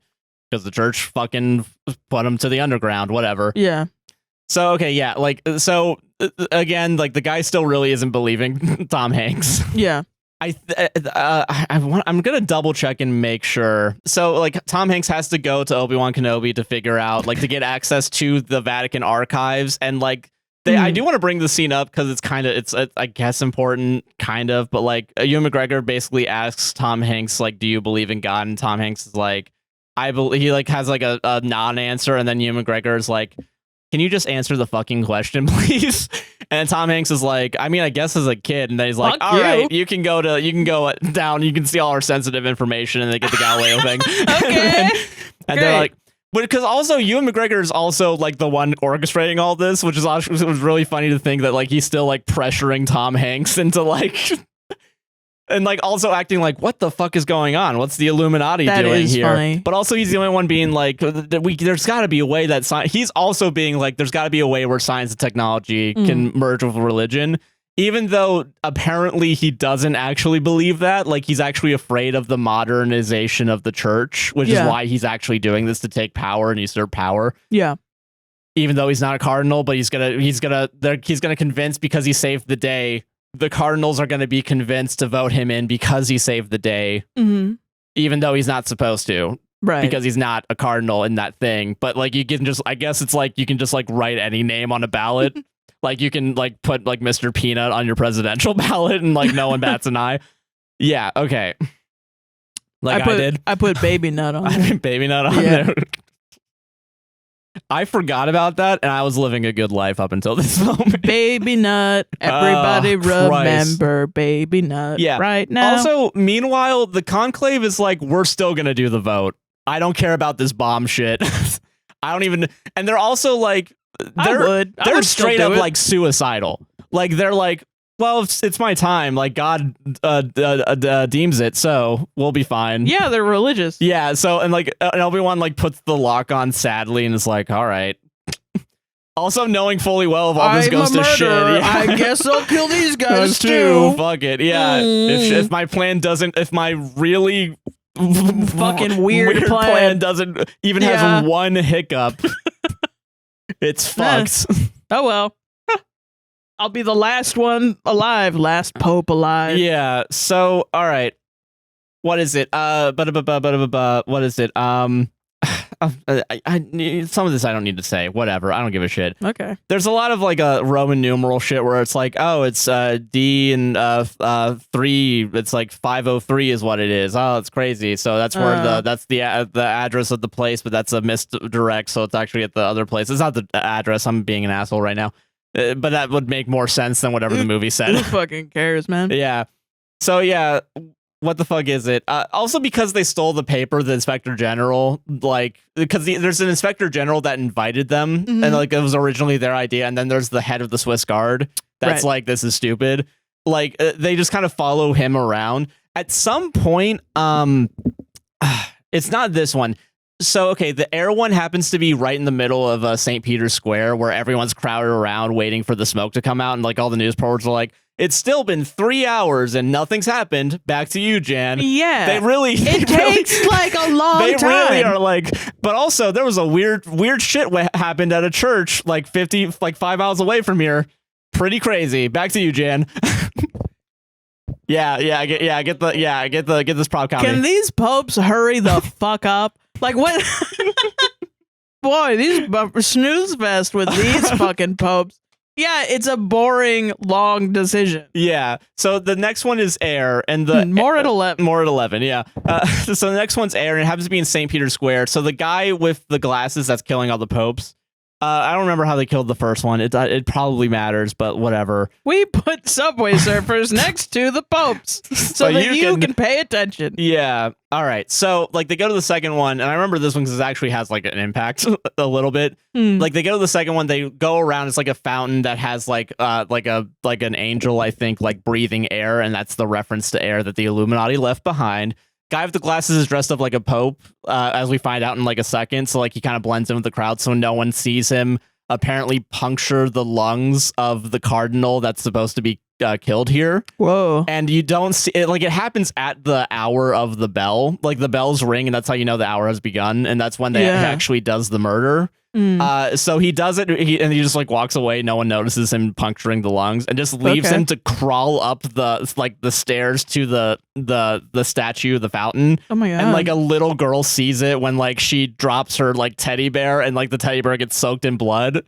And then she just screams, and like in this crowd of thousands of people, like they hear her scream, including Tom Hanks, who's like 500 feet away. And it's like, oh, I gotta save this little girl. Yeah. So they find the punctured lungs, and he doesn't make it, I think, because they punctured his fucking lungs. Right. Yeah. And so they're like, ah, fuck, we missed him again. Because they were actually there on time, but like they missed it. Yeah. Okay. And then there's the third one, which is the fire one. At some point, he also like he gets stuck inside the archives during the like I don't know if it happens now or later, but like there's also journals by some guy, one of the science people, one of the art people, doesn't matter. Okay, it's a name drop at this point when they do it. Da Vinci. Yeah, it wasn't Da Vinci. It was like it started with an S.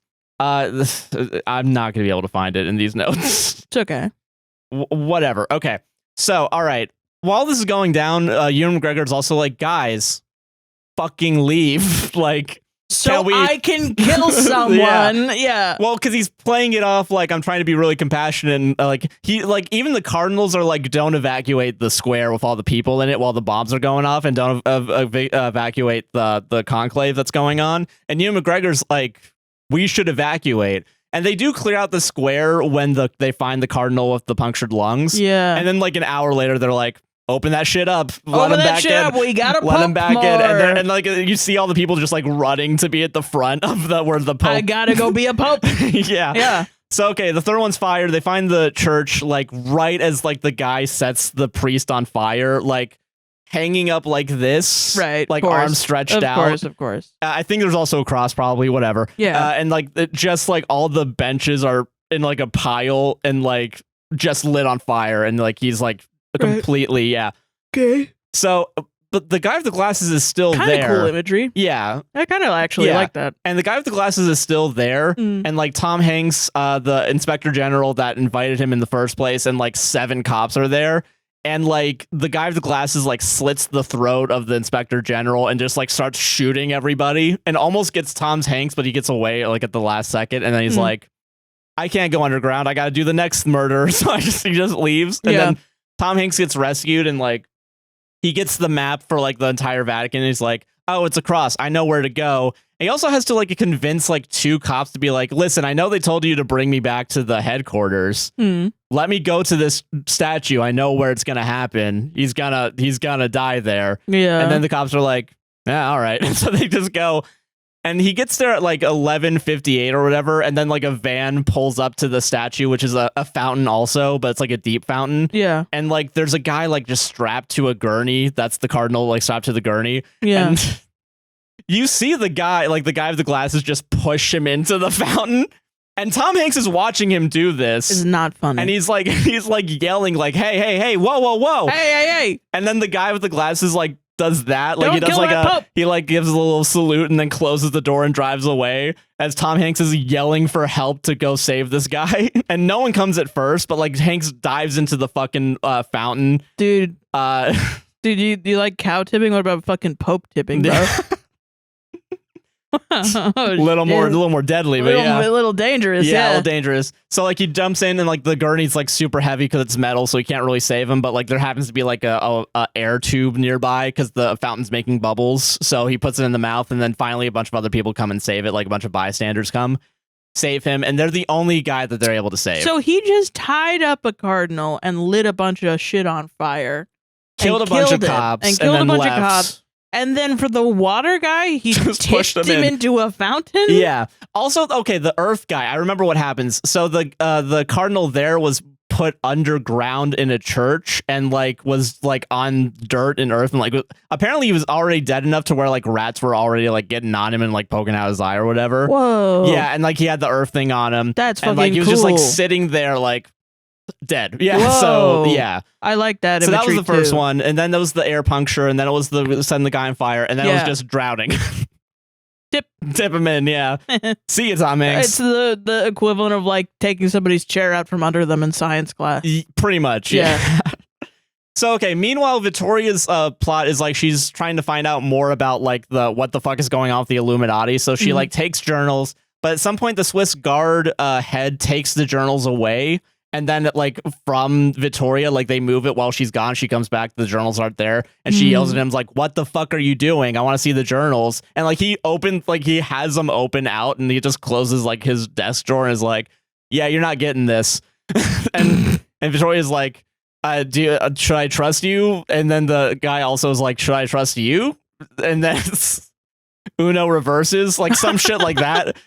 And then also, like, at some point, all the I think it's during the fire one where, like, like, his assistant's like, "Hey, do you want to join us? We think we know where the last one is, like, the next one is." And he's like, "Nah, I'm going to stay behind." And he, like, cocks his gun.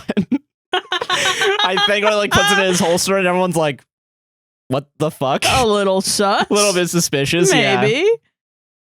The reason why is because eventually the Swiss Guard goes into the Pope chamber that like no one else is allowed in except for the Pope. But since Ewan McGregor is currently acting Pope because he was underneath, and also was the guy that started to put them all in the conclave. Yeah. Like they go in and like they have like a conversation that you don't hear, but at some point you hear screaming from Ewan McGregor, and like because Ewan McGregor gets branded with the keys. Oh. Yeah, and like also the Swiss Guard, when they see him, like he has the gun pointed at him, and like there's the branding, and Ewan McGregor is like pointing at him, being like, "He's the traitor, he's the traitor." Oh. So they kill the Swiss army. The Swiss Guard kills the head, thinking it was him.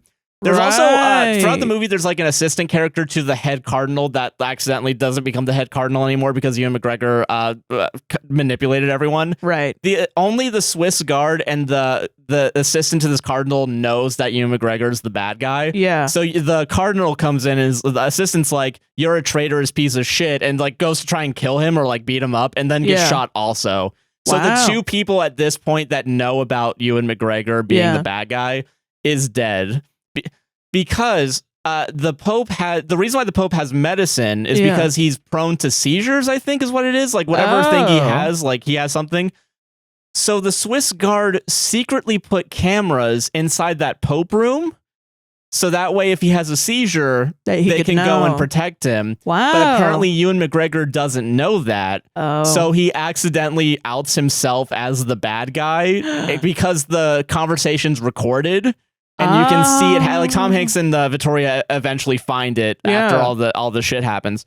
But okay, so they save the water one, and then they eventually find out that like the antimatter's at the Vatican, like inside the main building. Yeah. And literally, like there's a bunch of statues just like pointing downstairs, and so Tom Hanks is like, "Follow the points," and then so they just my words, not movies. Okay, really? Okay, okay, good. But might as well follow the points.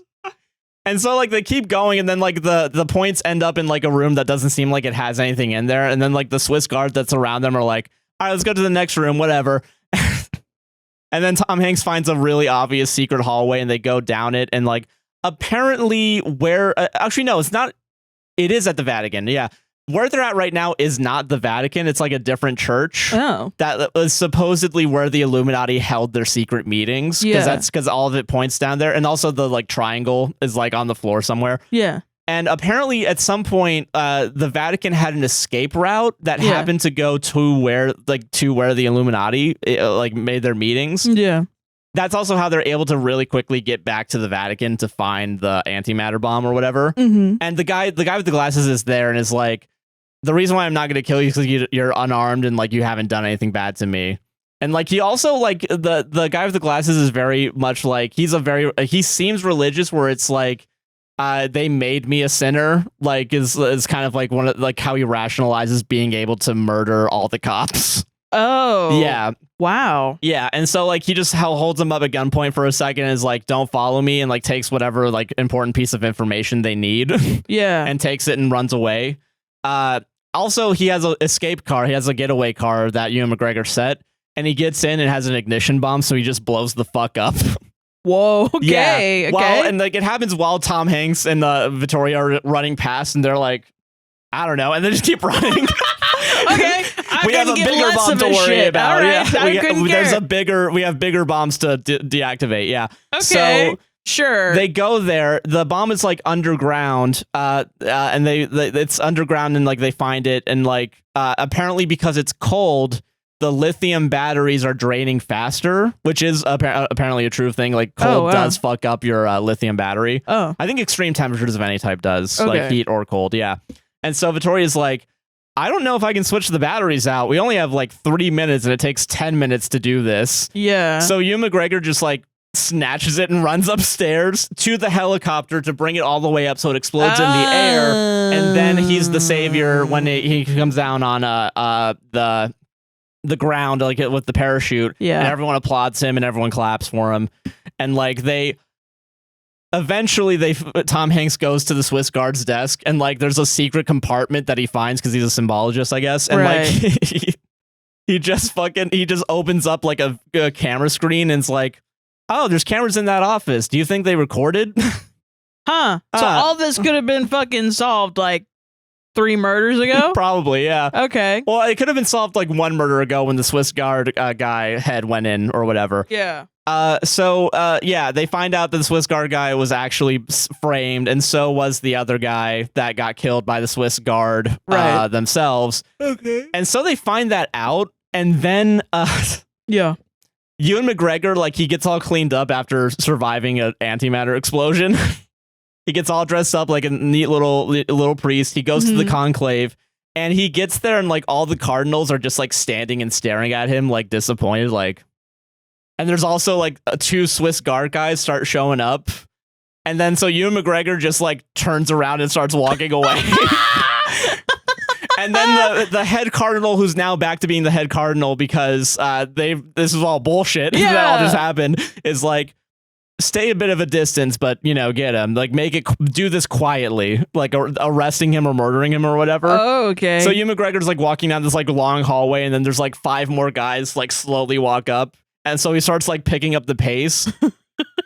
So then he grabs 2 candles, I think. Like he grabs 2 different candles, like because he goes back down to the stairs, which is where they found. I think they found the antimatter, and also they found the dead guy that proved that they were all poisoned.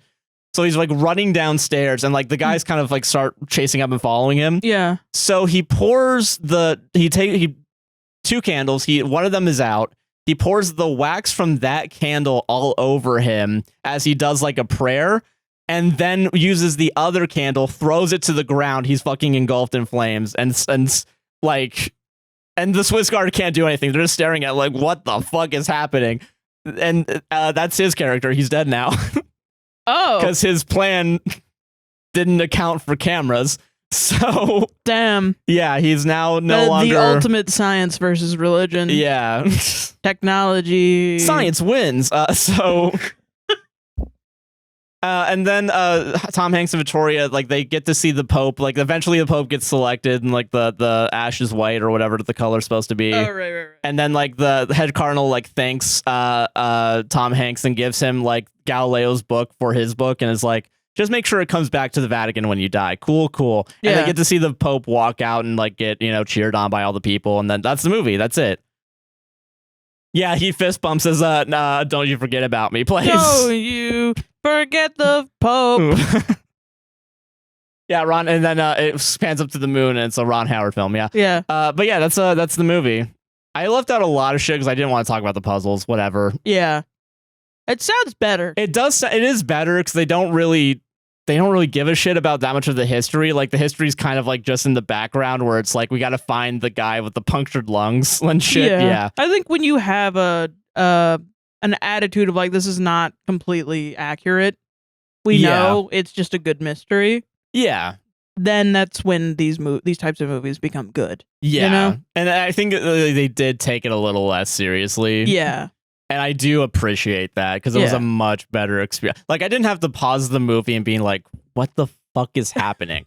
Like, at least it made sense, kind of. Except for the antimatter thing. It's like, why? Yeah, that's not. The guard power particle, we didn't even need to bring it up. Yeah. But yeah, that's that movie, man. Damn. Ewan McGregor does a good job in it, I will say. I do. I like him a lot. Yeah, he is a good actor. So he and I don't think there's like a bad performance. Like, the Swiss guard head is like very commanding presence. Like, he's really good, and he's in a bunch of other shit. I don't know his name, but like he's good at also. Yeah. Yeah. No, it's not good. Right. It's better than it is better, and I would probably say at best it's mid, and at worst it's like a little frustrating. Yeah. But like it's I do know I have a soft spot for it, so I'm a little biased, but it does. It sounds like stuff actually happens in it, though. That's the thing that I'm also falling back on is like I remember what happened in the Da Vinci Code, as in nothing happened. Yeah. And so like at some like no one shoots a gun into a armored truck, and then the shell happens to be in the in the door, so Tom Hanks can just give a guy a concussion and escape. Like that doesn't like because like I remember you saying that the first time. Yeah, Tom Hanks like actually has agency in the plot. Weirdly enough, even though the plot has been orchestrated by Ewan McGregor. Yeah, but it still feels like he's actually making decisions and like solving a puzzle. Yeah. Okay. So I'll give the movie some credit there. Okay. Apparently, Inferno is not good though. Is that next week's? Probably. Pray for us. And pay for us with these ads. Did you enjoy the explanation at least? Whatever. All right, ads. It was all right. I thought it was all right. All right, that's fair. Yeah. All right. Sounds about right for a Ewan McGregor film. Okay, that's fair. Like, way too complicated to the point where I'm like, oh my God, I'm so bored. But at least I got to see Ewan. That's nice. Yeah, that's nice. Yeah, you got to see him in his little priest uniform. Yeah. And also at some point he like runs and takes off the collar and like, you know, like and he gets into like the gear for like being a helicopter pilot. So like, yeah, good stuff. Yeah. All right, now we can go to ads. All right, Yeah. Welcome to the ad break. Josh is sensitive. Sorry to just call my segment boring. Hey, did you guys enjoy that podcast so far? I did a funny bit where I snored a little bit and I was like, oh, now I'll wake up for the ads because your movie segment is boring. And then Josh was like, what? And I was like, it's a joke, Josh. We're doing a comedy podcast. And he was like, what? Comedy? Yeah, and then I sucked on my thumb a little bit and yeah. He was like, I want my baba. That's what he said. As you said, there's only two types of people. As you said during the Patreon, there's only two peoples in the world, adults and babies. Yeah. And for those 10 seconds, I was a little baby. He was a little baby. But if you're an adult, though, and you're enjoying the podcast, and you have money, and you have that sweet, sweet money, if you don't have money, don't forget to like, comment, subscribe, and hit the gosh darn bell, rate us 5 stars on Apple and Spotify podcast, and also share that friggin' podcast. Share that friggin' thing. Yeah. I regret that. Okay. That's getting cut. Or censored, one of the two. But if you do are able to financially support, there's a couple ways to do it. I'm going to start this week with Buy Me a Coffee. Let's go. If you go to buymeacoffee.com/APWSTR, you can send us a little tip, $3 a coffee, and we really appreciate it. Let's go, bitch. Rachel bought 3 coffees. Thank you, Rachel. Thank you, Rachel. Love the podcast. Thank you. Thank you. Very much appreciate that. Yeah. Sophie S. bought a coffee. Thank you very much. Thank you. Hey, guys. Hello. Thought I'd write in because I need a little something to look forward to. Hell yeah. I'm the Canadian political science nerd, TM, that sent in a coffee a few months back, episode 225, to wish my beautiful, wonderful, amazing girlfriend a happy Valentine's Day. Oh, nice. You guys did not have to apologize for missing the week of Valentine's Day, although the bit was very funny and definitely gave us a laugh. That's so funny because we took the week off after you sent us this coffee, so it's a pattern now. You're cursed. Sorry. Yeah. Next time we'll get it. Next time. Send us another one so we can take another week off. We only take weeks off when you send a coffee. Us coffees, yes. So when you need to catch up, you just send us a coffee. It's like I need a week to watch more of the podcast. Yeah. Yeah, exactly. Okay. Although the bit was very funny and definitely gave us a laugh, it turned out to not be a surprise for her. She guessed that I had bought a coffee when I was actually so incredibly hyped for the ad segment, lol. Oh, nice. Anyways, today I write you in celebration because the second year of university has low-key sucked balls, and it's almost over. Hey. Nice, I'm glad. I'm incredibly hard on myself academically, and I took entirely too many courses this year. Real. 10 throughout the year, full load both semesters. Oh my God. And they were all pretty difficult. I get it, man. Yeah. I could barely handle 4. Yeah, dude. And people say that spring, having a full course load in spring is easier. I think it's harder. I think it's harder because I feel like you're burnt out from fall. Yeah, that's when I started failing my classes. No, real, same. Yeah. And they were all pretty difficult.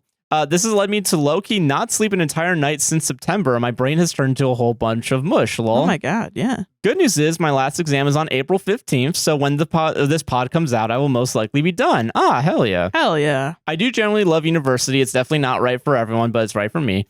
I love my program and extremely privileged to have access to higher education. I am super grateful, but I am also tired and excited to go back to bed. Haha. Hell yeah. Anyways, thank you guys for keeping me sane through my many a 1 a.m. homework session. P.S. Because I know Josh reads these, Josh has to say, I am a butt face. JK, Josh, you are not a butt face, but it would be funny. You got me to say it. You're a butt face. I'm a butt face is what I was, no. Second time I've cried during the recording. Okay. Yeah. But thank you very much. We appreciate it. Yeah, thank you. Also, I real quick want to say, I'm happy that you're getting your exams done. Yes. Yeah. My Congrats. brain is mush right now as well. Yeah, angels and demons mushed up our brains. Angels and demons. It is equivalent to going to 10. I think so. I think we should get a doctorate in religion or whatever. Yeah, we should, honestly. We're the best at it, yeah. Alicia B. bought 11 coffees. Thank you very much. Thank you very much. Just a little love in this healthcare hellscape. Yeah. Thank you for being unapologetically yourselves and fiercely empathetic. Thank you. I leave you with the haiku for you and your listeners, especially the trans, the queer, and the narrow spicy nuggies. Let me give this my good old college try of like poetry slam night. Yeah. Go ahead. Don't let the bastards grind you to bite-sized pieces. I already messed it up. Do it again. Yep. Don't let the bastards grind you to bite-sized pieces. They can cope or choke. Good. Yeah, good I stuff. like that a lot. Thank you very much. Yeah. I like that. That was very good. Thank you very much. Yeah, thank you. Dylan and Amber bought 3 coffees. Thank you. Oh, shit. It's Dylan and Amber, Hell bro. yeah. Josh and Sarah, 3 exclamation points.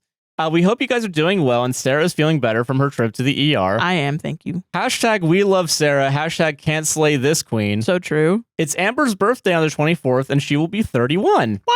Happy birthday, Happy Amber. early birthday. Yeah. Yeah. It's been another year and we are so damn thankful for your hard work sifting through the AI stories to bring us true Reddit gold. Listen, we don't do it all the time. But sometimes. Sometimes you find them, yeah. Sometimes you find them, yeah.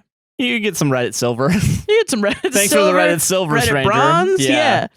Honestly, can't thank you enough for all the times you helped us escape our thoughts and allow us to laugh a little. Aww. So have a coffee for Amber's birthday and keep fighting the good fight. Thank you. Thank of course. you. Dude, hell yeah. Hell yeah. Very much appreciative. Yeah, we'll keep fighting that fight. I always love to hear from y'all. Yeah, that's very nice. Yeah. Glad you guys know you guys are doing good. Yeah. And our final coffees, Alex H. bought 20 coffees. Thank you very much. Thank you very much. Hi, Sarah and Josh. Hello. I just want to start out by saying I absolutely love the podcast. Oh my gosh. I've been following for a long time now and have been meaning to send you guys coffee sooner, but have the attention span of a goldfish. Real. Thanks, autism and ADHD. So real. No kidding. I have 17 separate notes on my phone trying to remind myself to send you guys something, but here we are. That's funny. I get it, yeah. Yeah. Also, apologies ahead of time if this gets long and rambly. It's all good. Don't worry. We're long and rambly. Yeah. You guys are one of my favorite podcasts, if not my number one. Your dynamic reminds me so much of me and my own partner. I'm also a queer alt lady myself and relate to Sarah a lot, especially since I also have a very strenuous relationship with my mother. We are low contact. Real. I swear some of Sarah's stories could have been pulled from my own childhood. You've really made me feel less alone about not being close to her and opened my eyes to the insidious ways she's made me feel like the mistreatment I've received is my fault. Oh. But let's get back to nice stuff. To the nice stuff. Okay, yeah. Let's get this back on the tracks. Yeah. You both are so fun. Your sense of humor is fantastic. Oh. I also really appreciate that you both aren't shy talking about issues like mental health or human rights. I also really appreciate the long format of your videos. They make for great entertainment while I'm at work. I'm in a soulless job that in engineering that somewhat unfortunately pays well. I get it. Real. It's the golden handcuffs is what they're called apparently. Oh, when you have yeah. a good paying job. Yeah. Yeah. No, that's real. But at least I get to have my headphones in all day at work. That's good. That's good. Last thing, I found out I'm going on a conference in Orlando for aforementioned job in June. I would love to know if you guys have any food or entertainment recommendations as locals. That's actually good because I used to work at the convention center, so I know what's around it. Yeah, kind of. True. There's a Wawa. That's it. That's where I went.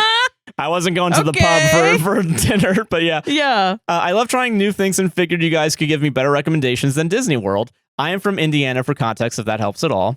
Actual last thing. Thank you both so much for being you. If this is too long to read on the podcast, I understand, but I love you both so much. Yeah, it's all good. in a non-parasocial way, I promise. And I hope you both have a wonderful day. Blue heart emoji. Thank you. Thank you very much. I'm trying to think of right near, because you're on iDrive, and that's really good. I mean, we always say Taino's Bakery. Yeah, that might be a bit far away. Yeah, it's far away, but it's good. Yeah. Drunken Dumpling is downtown. Which isn't that far away. Apparently, it's like a 20-minute drive. Yeah. From when I had to go downtown to deliver something from iDrive, yeah. For like Chinese food and Puerto Rican style. There is at the Point, which will be right across from the convention center, is the pub. Oh yeah, the pretty pub. Good. Pretty it's good. All right. It's all right. Good. British food, yeah. Yeah. British food, pretty much. Yeah. Yeah, like fish and chips and stuff like that. I don't think of where else, man. I will say there is Wawa. If you haven't been to a Wawa, there are the hoagies there. Cowfish at City Walk. You're actually kind of close to City Walk too, so that's good. You can get daiquiris and walk around City Walk as well, like you're in New Orleans. Yeah, and it's free parking after 6 o'clock most nights. So yeah, that's always a fun time. Yeah, I'm trying to think of what else. I'm trying to think of what else. Anything else to do? Escape Tijuana rooms. Flats. Tijuana Flats. Go to Tijuana Flats. Yeah, good Tex-Mex. Escape rooms are fun. Escape rooms are good. Axe throwing was fun. Yeah. I'm trying to think of fun. Chewy's. Chewy's is good. It's like a chain, but that's pretty good. What Cheddar's is good. Aztecas. Those are all the chains that are on iDrive that I like better than like a Longhorn Steakhouse. You know what I mean? There's a Bonefish Grill nearby, so yeah. Or like a Miller's. Yeah. If you don't want to go, like, yeah. You want a little something different, yeah. Yeah. But there's a lot. If you're going to the convention center, there's a lot of good shit on iDrive. Yeah. Including stuff that's more familiar. Yeah. Once again, my favorite Eugene Merman bit. The Sears. He was in Orlando and he goes to a guitar center and he's like, "Is there anything cool around here to do or like anything chill?" And at the guy in Guitar Center, and the guy looks at him and goes like, "You mean like Sears?"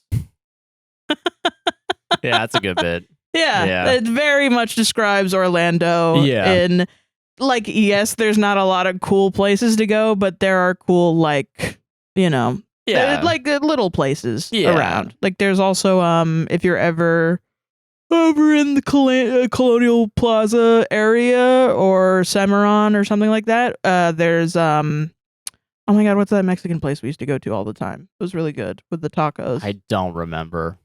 Tacos El Rancho. Oh yeah, Tacos El Rancho is really good. I'm trying to to think of like smaller like home businesses. Okay Bueno is good. Tin and Taco is good. I'm trying to think that of might what be all else? of them, honestly. I think it is all of them. There's not that much. There really isn't that much, but yeah, the ones that we've said so far are definitely worth a shot. Yeah. Oh, we went to that bar that was good, that gamer bar. Oh, that's closed down. That closed down? Literally, they sent out a thing that's like they're not making enough money. They put on too much debt. They're gone. The 8-bit bar? Yep, we went to? Gone down. Probably. I think it's going down in June, so it's probably. Well, okay. But yeah, those are our recommendations, 100%. Include places that are open. That's probably a good start. Crazy. We literally went there a month ago. It was crazy. Oh, a gay bar if you're gay. Southern Nights. Okay, there you go. Yeah, Southern Nights is really good. Yeah. Yeah. But okay, all right, thank you very much for those coffees. Yeah. We also have Patreon, patreon.com/APWSTR. There's exclusive content. We're doing warm-ups. We're putting them up. Early podcast releases when we're able to do it. Usually it's the night before. Yeah. Also ad-free, so if you're listening on like any of the apps, there's no inserted ads that ruin the timestamps or whatever. Yeah. And also no YouTube ads. And this segment's not in there as well, so you get right to the red segment if you watch the whole thing. It is $1 a month to start if you want to join the Patreon. Also, there are 20% off your, year-long memberships, I believe? Yeah. Like 16, 20%, something like that. You get 2 months free when you do a yearly subscription. There's also $5 and $10 tiers where you get to have your name in the description at the end of the podcast in the credits. And also $1 and $3 tiers, there's a 1 week free trial. Also, real quick, more recommendations because I thought of them while Josh was talking because I don't listen to him. Prometheus Esoterica is like a goth boutique store for thrifting.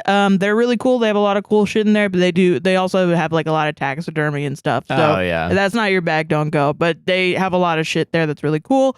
Prometheus Esoterica. I'm trying to remember other stuff. The Falcon Bar I've heard is good because I have friends that like go there every night. Really? Yeah. I've never heard of this place. So. On Instagram, they post there all the time and they do goth They just events. don't work there. I don't think so. I don't think that guy has a job. I don't know. Maybe he did. Maybe it was like a promoter. I don't really know. But apparently it looks cool if you want to go to a bar. And what was the fucking iBar is like the independent goth bar that's around if you're into that. Sports Town if you want to do pool. Oh yeah, that's still around. Yeah, everyone goes to Sports Town.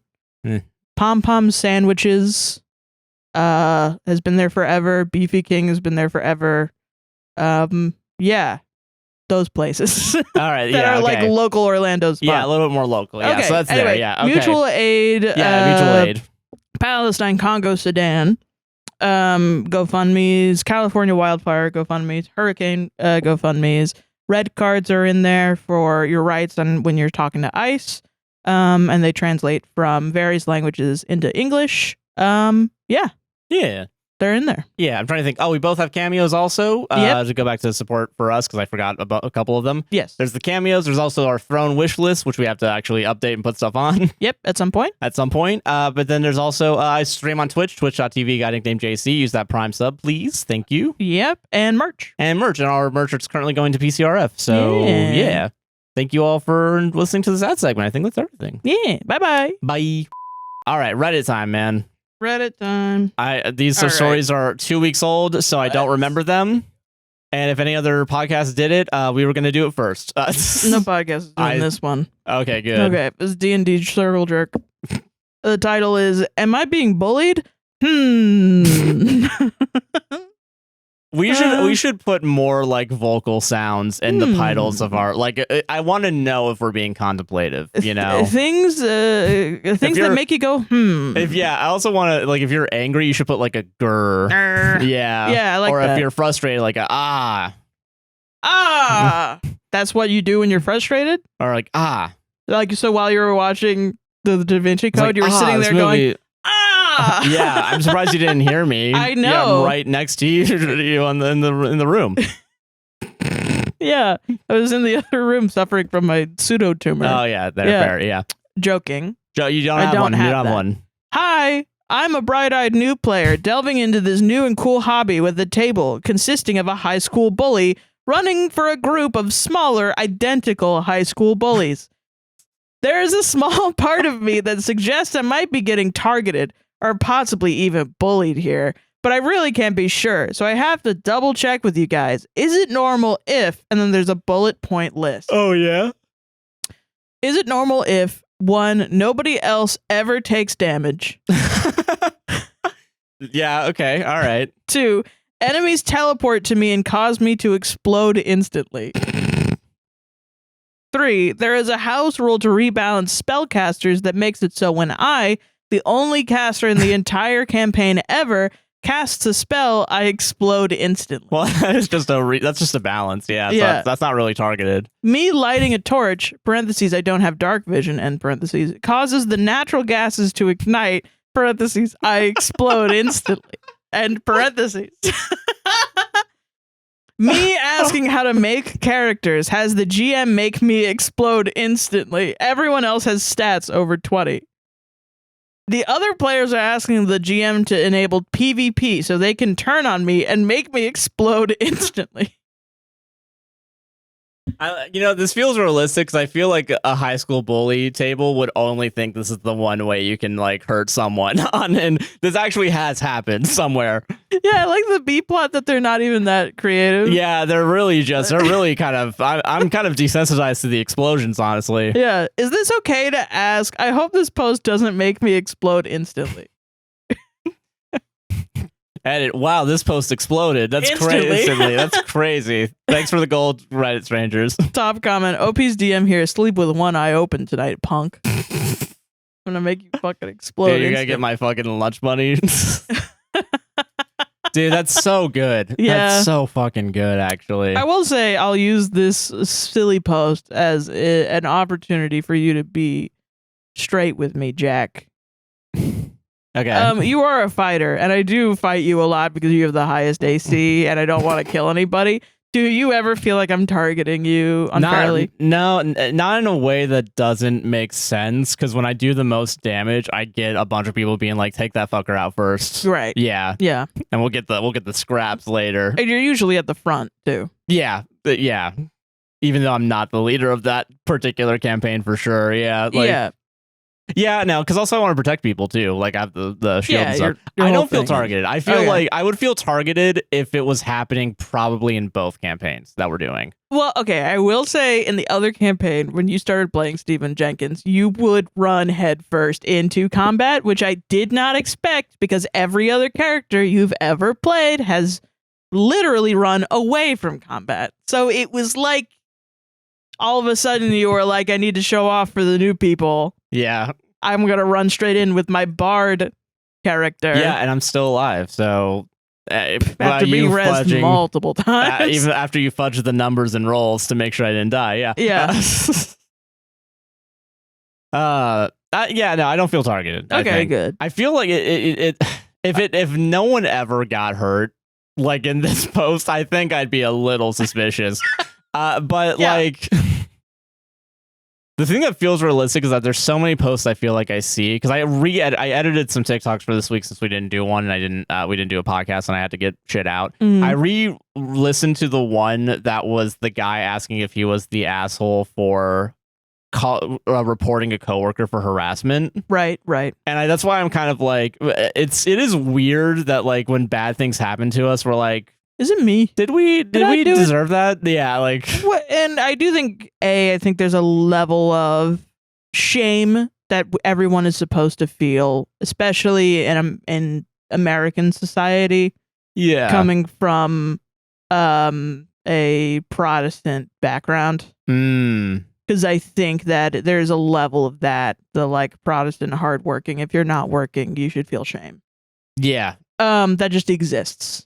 That is just embedded into the very nature of our culture. Yeah. But I think also, especially when you're young, there's a level of I need to be perfect. And if I know I'm not perfect. Yeah. So if I have a problem, I probably did it. But I think also I have a feeling that like I will have this where I want there to be a problem that I caused so I can control fix it and control it. Yeah. Because the idea of somebody else causing me a problem where I don't have control over it and where I can't fix it myself by just being like, oh, I'm sorry. Yeah. I apologize. I didn't realize makes me feel like, oh no. Oh man. Oh no.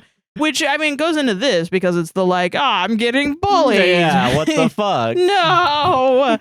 Other people don't like me. Yeah. Yeah. And then people will react to that as if you're being selfish for wanting everyone to like you. And it's like, no. I feel like it's I pretty just don't human. want to get stabbed when I go outside. Yeah, I think that's a fair request. Yeah. That's what and it feels like that because, I'm neurodivergent. Yeah. And it's like every time I interact with people and they're like, ew, you're weird. I feel like they're stabbing me. Yeah. And I don't want that. Yeah, and feeling othered and just feeling like, man. I literally don't care if they think I'm weird or not. Just can they not stab me?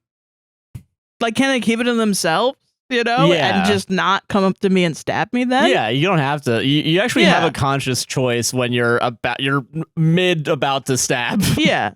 You can still pull out. Yeah. And I think that being normalized where people are like, well, you're self-centered then because you think too much about other people. I feel like that kind of victim blaming, because I think there is a real space for that. No, yeah, I agree. But I think it's usually used on neurodivergent people that are talking about I also bullied, think the demonization, because I remember this when I was growing up, and it's still there, but like the demonization and like the watering down of narcissism as a term that we would use on other people. Now that I'm thinking about it, just selfishness. When it's like it's a personality thing. Yeah. It's a thing that you can't control. No, yeah. And it's it's still hard to like get out of that like horrible mid 2010s like language about it. But still, like I feel like that's also part of it. I think like people that seeing someone want to do something for themselves, and then some other asshole being like, "Oh, you fucking narcissist." Right. You know, like shit like that, I think is what... As if it's a descriptor and not a... When I say personality thing, I don't mean like you just are or you... I mean, yes, I'm using the wrong words. Don't kill me, please. But like a therapist, a psychologist is the person that decides whether people are narcissists or not. We shouldn't just let the internet run amok and call everybody a narcissist when that is a condition that people have. That impacts their life that you can overcome. Yeah. By going to therapy and things like that. And there are many people online that are, yes, I've been quote unquote diagnosed. I have narcissistic personality disorder. I have it. And I go to therapy and I try not to hurt people every day, but I am a narcissist and people demonize it all the time. And I think that's fucked up. Yeah. Yeah. No, it's a complicated thing. Yeah. Yeah. But no, I get that. Mm-hmm.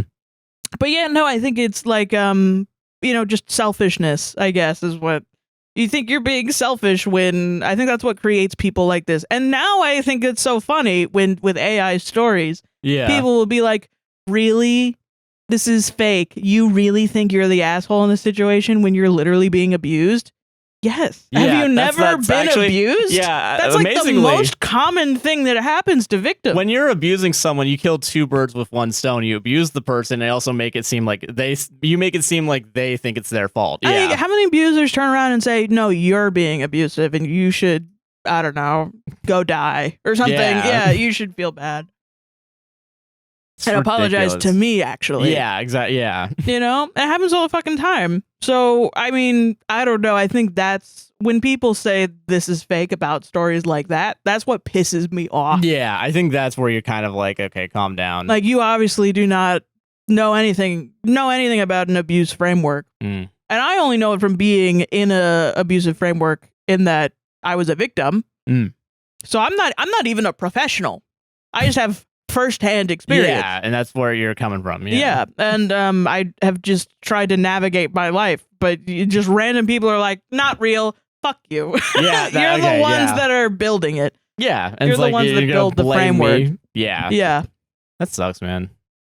But yeah, no, anyway. It's just rebalancing, so I don't know what you're complaining about. Yeah, this guy shouldn't complain. Yeah, sleeping one eye He should just be glad that he's playing D&D with people. Be happy you have a friend. Honestly, not real. Not real. No one would think that's... Yeah. Yeah, solved it. All right. Be happy you have a friend. Yeah. Title or no title? I thought explodes instantly would be a good title. You know what? That's a better one, yeah. I feel like this would be really threatening if I made that one the Instagram. The be happy you have a friend. Yeah. Can you believe the one where I said Jesus fucks and can do miracles didn't really pop up? I thought it was going to be the one where I was going to mention the one where you have your arms up like Jesus. Oh. And then you said like, yeah, and then like everything's on fire or something like that. Some bullshit like that, yeah. Or put like Jesus was just slanging dong. Yeah, all right, okay. But I guess we can't do it twice in a row with the Jesus stuff, yeah. Fuck. Man. Shit. Okay. All right. The app I want is Reddit, right? Maybe. Possibly. I'm going to start with I think it's yahoo.com. Oh, that's yeah, actually we should have started a podcast on that. Yeah. Okay. r/Severance Apple TV Plus. Ooh, all right. Spoiler. Mm-hmm. I think Irving kidnapped Gemma, ... And it kind of makes sense. Emphasis on kinda. Oh, yeah. All join me at home with your alcoholic drinks. I don't drink alcoholic drinks, but I know you guys want to do this now. All right. Theory is what this is tagged under. Yeah. It's just a theory. A game theory. Yeah. I think Irving kidnapped Gemma, possibly with Mr. Drummond, and helped bring her to the elevator that goes down to the testing floor. We don't really know what Audi Irving does when he's not at Lumen, besides painting. He didn't have any other scenes. He could be a Lumen goon by day and a Severed employee by night. Assuming he is a lowly Lumen goon for hire when he is his, quote, Audi. Irving. Not Bert. Yeah, not Bert. Irving would not be allowed to go down the elevator to the testing floor. It'd be really funny if like this person just got their names confused. Are you watching the wrong show? Assuming he is a lowly Lumen goon for hire when he is his quote outie, Irving would not be allowed to go down the elevator to the testing floor. This is supported by the LinkedIn account which says he worked for Lumen a total of 6 years before getting severed. He says it in the show. Why are you mentioning the LinkedIn account? If we go to that anyone Your can Honor. make. Anyone can make a LinkedIn account. I do know they have a Lumen account on LinkedIn. Like they made it, yeah. But it's also in the show. Like use the show evidence. If it's in the book, don't mention some offhand fucking text.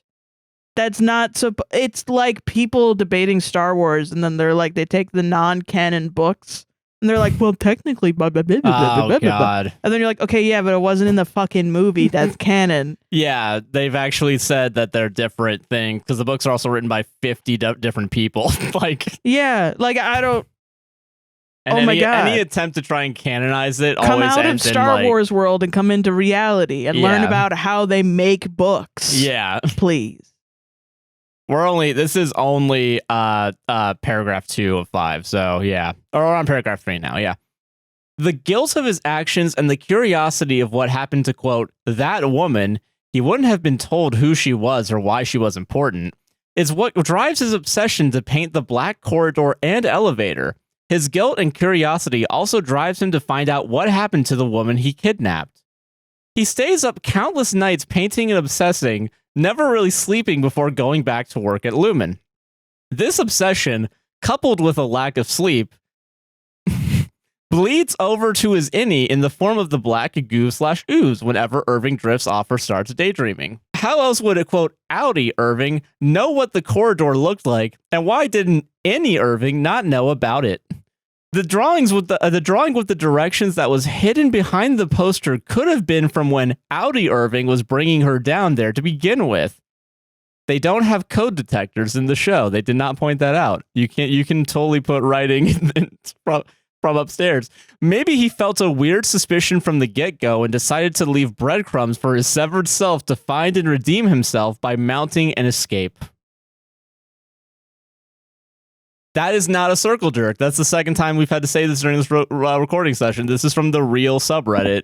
Not circle. This is not the circle jerk. This is not satire. Okay, this is someone's thing. Okay. It was written badly, this post. Okay. But I am a little bit going to defend it. Okay. All right. Okay.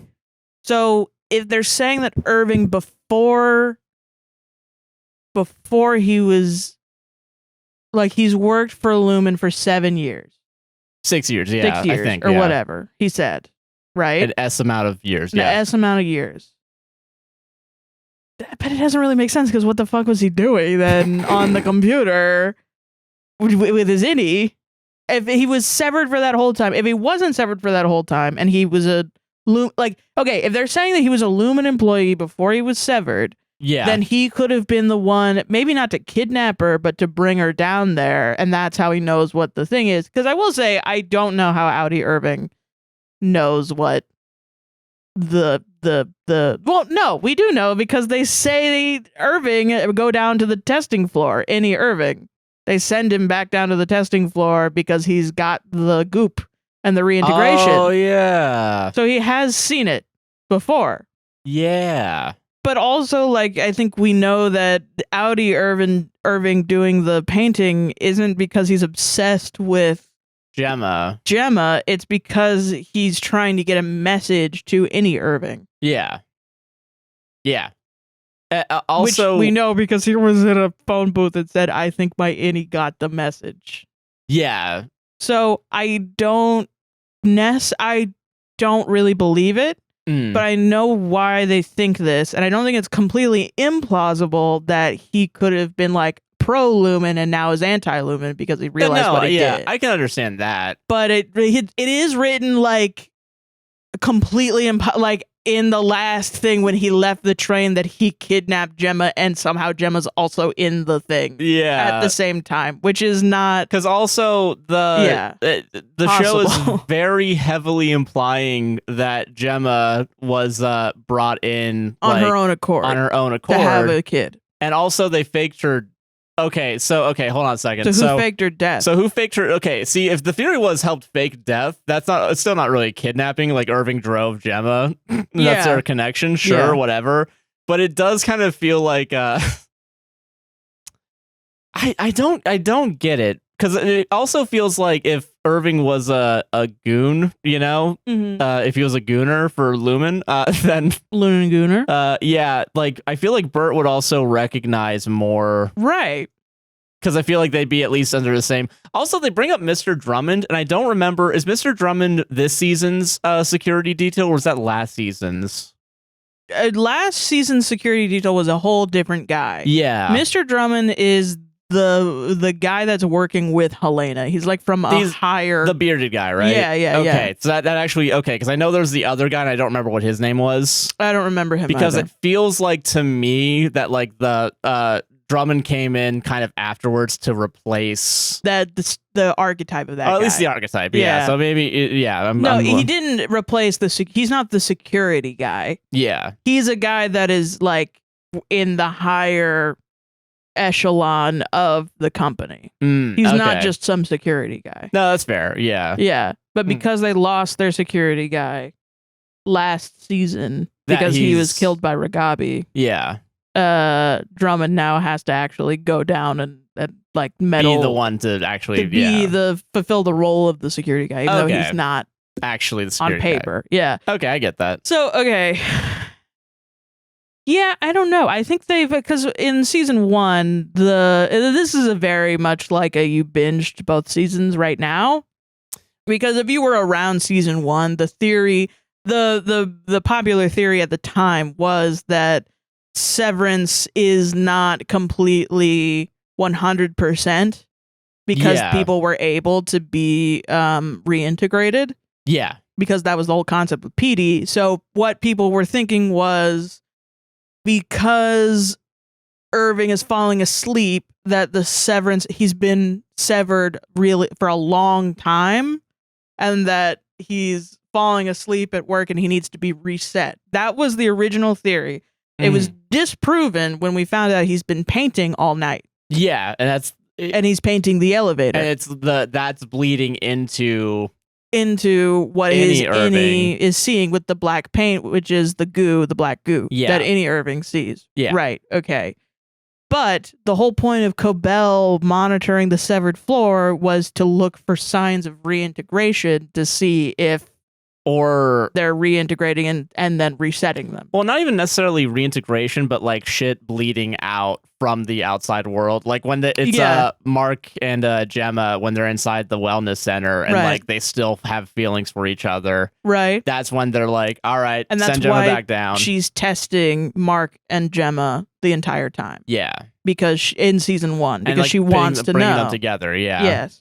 However, and I think that's also supported by the Lexington letter, because the Lexington letter is about a Innie who thinks that what they're doing in microdata refinement is causing natural disasters. Oh yeah, because it happens to be a coincidence. Like when she does the file, there's like a car crash or something, a horrific car crash, and then she tries to leave with coded. This is before they had the coding software. Yeah. So she tries to leave with the coded messages, and she does, and it's revealed in the Lexington letter that the Audi looks at this message and it says, "Run, they're after you right now." And so the Audi runs away. Yeah. Essentially, so the Innie like sacrificed herself to protect her Audi. Yeah. And so since then, because of the messages coming back and forth, because of that kind of like breach of information, people are theorizing that that's why Cobell in the first season was trying to make sure that she was the creator of Severance. Yeah.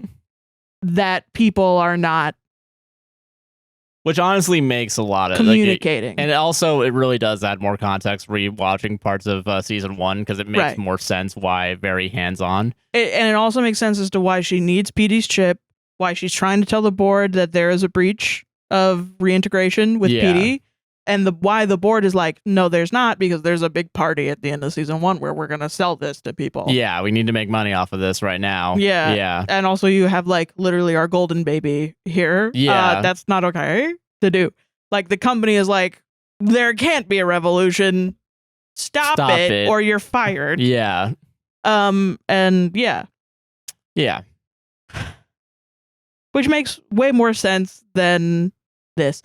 I think Irving could. I just think it's lame if he did. I feel like, maybe especially since Bert has said that he trafficked people for Lumen. Like he said on paper. Yeah, and it's like, I don't know what they do after. Bert be the one doing it.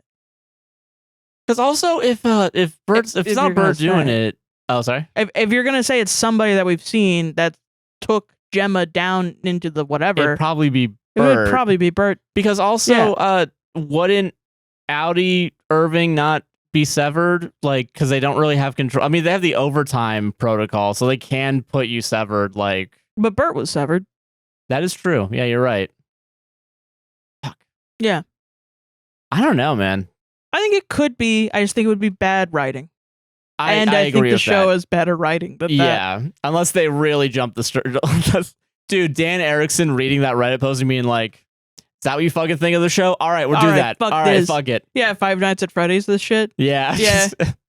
Y'all figured it out and fuck you. Fuck you. Here's a new thing. Here's this cool secret third thing. Solved it? Solved it. Am I the asshole for breaking up with my girlfriend after she insisted I pay for her sister's student loan? Okay. Trigger warning, financial exploitation and verbal abuse. Yay. Hold on, sorry. Let me just... Continue. Best of Reddit. I can't wait for you to complain about this episode taking too long. No, it's fine. Yeah. We're actually not that far. We're only 3 hours in. Total recording. Sorry, continue. Okay, sorry. I said. No, but this is on Best of Reddit updates. Okay, cool. So I, 28 male, have been dating my girlfriend, 26 female, for about 2 years. A few months ago, I got really lucky on stake and won about $80K. Not life-changing money, but definitely a nice chunk of change. I think that's life-changing money. Okay. Yeah. My girlfriend has been struggling with student loans, about $35K, so I decided to help her out and paid them off completely. She was super grateful at first, crying and thanking me for weeks. Fast forward to last week, her sister, 24 female, is also dealing with student loans, about $42K worth. My girlfriend started hinting that since I helped her, I should also help her sister. I laughed it off at first, thinking she was joking. She wasn't. She got increasingly pushy about it, saying things like, "You have plenty left," and "It's selfish to help me but not my sister," and "Family helps family." I explained that while I care about her family, I'm not responsible for her sister's loans. I already did something generous that most boyfriends wouldn't do, and her sister's finances aren't my responsibility. This turned into a massive fight where she called me selfish and greedy. She literally said, "What's the point of having money if you don't help people with it?" She then gave me an ultimatum, either pay her sister's loans or she'd reconsider our relationship. What the fuck is going? Okay, this is like, at first I was like, okay, this is a little weird. And then the guy was like, I'm doing something that most boyfriends don't do. And I'm like, okay, hold on, let's push the brakes a little bit. Like, there's like I don't really like anyone in this story. Yeah, real. In this narrative. Yeah, I'm already resentful at OP for having money. I broke up with her on the spot. Now she's blowing up my phone saying I overreacted and her family thinks I'm an asshole. So Reddit, am I the asshole for refusing to pay for her sister's loans and ending the relationship over this? Okay. So then people in the comments said that you can reverse a student loan payment. Wait, no. So a couple weeks ago, I posted about how I, 28 male, broke up with my girlfriend, 26 female, after she demanded I pay off her sister's $42,000 in loans after already paying off her $35,000 loans. Y'all overwhelmingly said not the asshole and suggested I reverse the payment. Well, I did exactly that. I called the student loan servicer, explained the situation, was able to get the $35,000 payment reversed. My ex absolutely lost it when she found out, blowing up my phone with 50 plus texts calling me every name in the book. She's telling everyone I quote unquote stole from her and her family is threatening legal action. You kind of did. Yeah. Really? Okay, well. Okay. Well, good luck. Her sister even showed up at my apartment screaming about how I quote unquote ruined their plans, whatever that means. My friends are split. Half think it was savage, but justified. Others think I should have just walked away without taking the money back. But honestly, the fact they immediately started planning how to spend my money on the sister confirms I made the right call. So am I the asshole for taking back money that was clearly part of a manipulation scheme? And I want to read some comments from Reddit. So glad to read this update. They acted entitled to your money before and after all of this. Go treat yourself, get a new phone number, and put cameras up at your place. Save all the texts in case you need to go to the legal route with the harassment. They were straight up trying to use you as a human ATM, and their reaction just proves they were never in it for anything real. They're screaming about stealing when they were trying to steal your money, LMAO. The sister showing up at your apartment, that's harassment. They're all showing their true colors, and they're ugly. You did the right thing. They wanted to play games, and now they're finding out they can't win. Let them cry about it. What? They're lucky you didn't press charges. This one's like breaking. I didn't realize that we're gonna get the one that broke me today. I remember reading the original post and seeing the comment about reversing the payment and saying, fuck yeah, do it, OP. I hope it worked. So glad he did it, and it did work. Fuck that entire family of vultures. And y'all wonder why I talk about dehumanization? Yeah, that's crazy. I know. Which I guess is why I erred on the side of, yeah, you are stealing, because I kind of saw that already happening, because it has the manosphere. I don't think anyone's stealing. I don't think anyone's stealing. The reason I picked this one is because of the comments and because of Reddit's initial reaction, because we don't do these most of the time. Yeah. Because it feeds into the stereotype that women are gold diggers. Yeah. And we don't do these. But I do want to highlight posts like this sometimes, because you might listen to other Reddit podcasts that don't think too deeply about it and just kind of go off stories that they think will get clicks. Yeah. Which makes sense in a capitalistic world. They want to make money. I get it. And there's a little part of me that's like, okay, this story I think would actually be good for, like, even though I do want to talk about the stories, it's like, oh, this one might be better on the TikTok first 1 second, whatever. Yeah. Right. Yeah. But I do want to point out that, like, if you are coming away from a Reddit story thinking, like, why is this one vultures? Why does everyone think this one's real? That's my point. But when it's about a woman being abused and everything is going wrong, and they're like, I don't know, am I in the wrong for being abused? People will be like, this can't be real. Yeah, but they believe that. Okay. When it's about women trying to greedily, and then they scream at you, and they take your money, hard-earned money from steak.com, right? And it's also an ad for steak.com. Yeah. And it's not that much money, meaning you could earn more from steak.com. And everyone is just having a ball shitting on these two hypothetical women and their family and calling them things that aren't human beings in the comments. Yeah, that's crazy. I think and I feel like that's why the second it was like you can reverse a student loan payment, I was like, okay, don't do that though. That's a little that was the point where I was like, whoa. That's like you're really men can't do the dishes, but they will get online and convince each other to tell you not to reverse tell you how to reverse the payment and call their student loans. If this one is real, yeah. I mean, yeah, what was it, like 32? No, it's fucked up. If it's real, I don't agree that the sisters should be entitled to this man's money. Yeah. That is my official ruling. Yeah, but it's official. The sister, I think, is like, that's 2 degrees away from you. I can understand being like, no. And I think there are people that think like this, especially when people get money, people change and stuff. I mean, okay, the reason why it feels like stealing is it feels like a scam in that moment where it's like, oh, I gave you $30,000 in your bank account. If you just can forward it back to me, and then you cancel the first transaction. Kind of. I mean, for just honestly, that one. I don't think it's stealing. I think it's just, if they didn't write a contract, it's not stealing. Okay. It was a gift in the first place. Yeah. But I feel like if it's a gift, you should just like I mean, listen, 30,000. $35K. That's a pretty big asshole tax. Yeah. If that. No, I think whatever, man. I don't care. Honestly, if a stranger came up to me and told me this, and I was like, I wouldn't be like, wow, you're an asshole. You need to go to jail. No, I don't think he's a criminal. I don't even really care whether or not he's an asshole or not. I think it's funny that he's on Reddit demanding people tell him he's a good person for taking $35K from his girlfriend, who was kind of shitty to him. Was pretty shitty to him. Oh yeah. I mean, make your decision and stick with it, King. I don't know. Yeah. I don't fucking care, honestly. I don't. Go home and lie down. Like, I gotta give you a pat on the back? Dude, I don't give a fuck. Get cameras for your house and like cameras for your house is so funny because I've seen like, you know, the there's that whole thing where it's the like, if you have a piece of paper on your car, pull over into a public thing, go to the police station and take it off because you're gonna get trafficked if you blah blah blah. And like I've seen people make fun of women react like that. It's like, get this for your thing. Get this for your house. Get this type of lock for your house so that men can't come in and sexually assault you.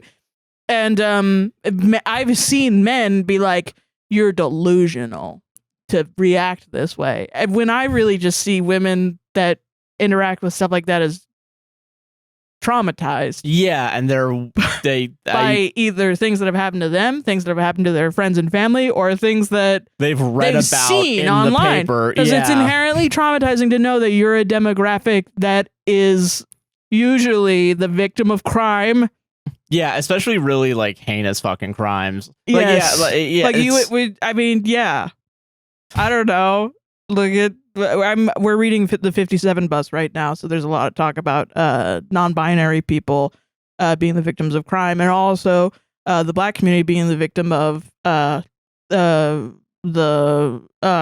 prison industrial system. Yeah. And so I'm reading a lot about that, and I'm like, would you tell a non-binary person after like the shit that's been in the news lately that they're being delusional for thinking they're gonna get beaten up on the street? No. And honestly, would you be surprised if somebody else thought that you voted for Trump or were a conservative person if they heard you say that? Yeah. Why would you be surprised? You shouldn't be. Why don't people like me anymore when I'm being insufferable to the people around me? To people that are getting innocently for no reason at all getting hurt. And also words like savage. That's yeah. You, like, I don't know. People are like, oh, this is an AI bullshit detector. Conservative fascist bullshit detector is what I got instead. Yeah. And honestly, I'm happy that I have that. Yeah.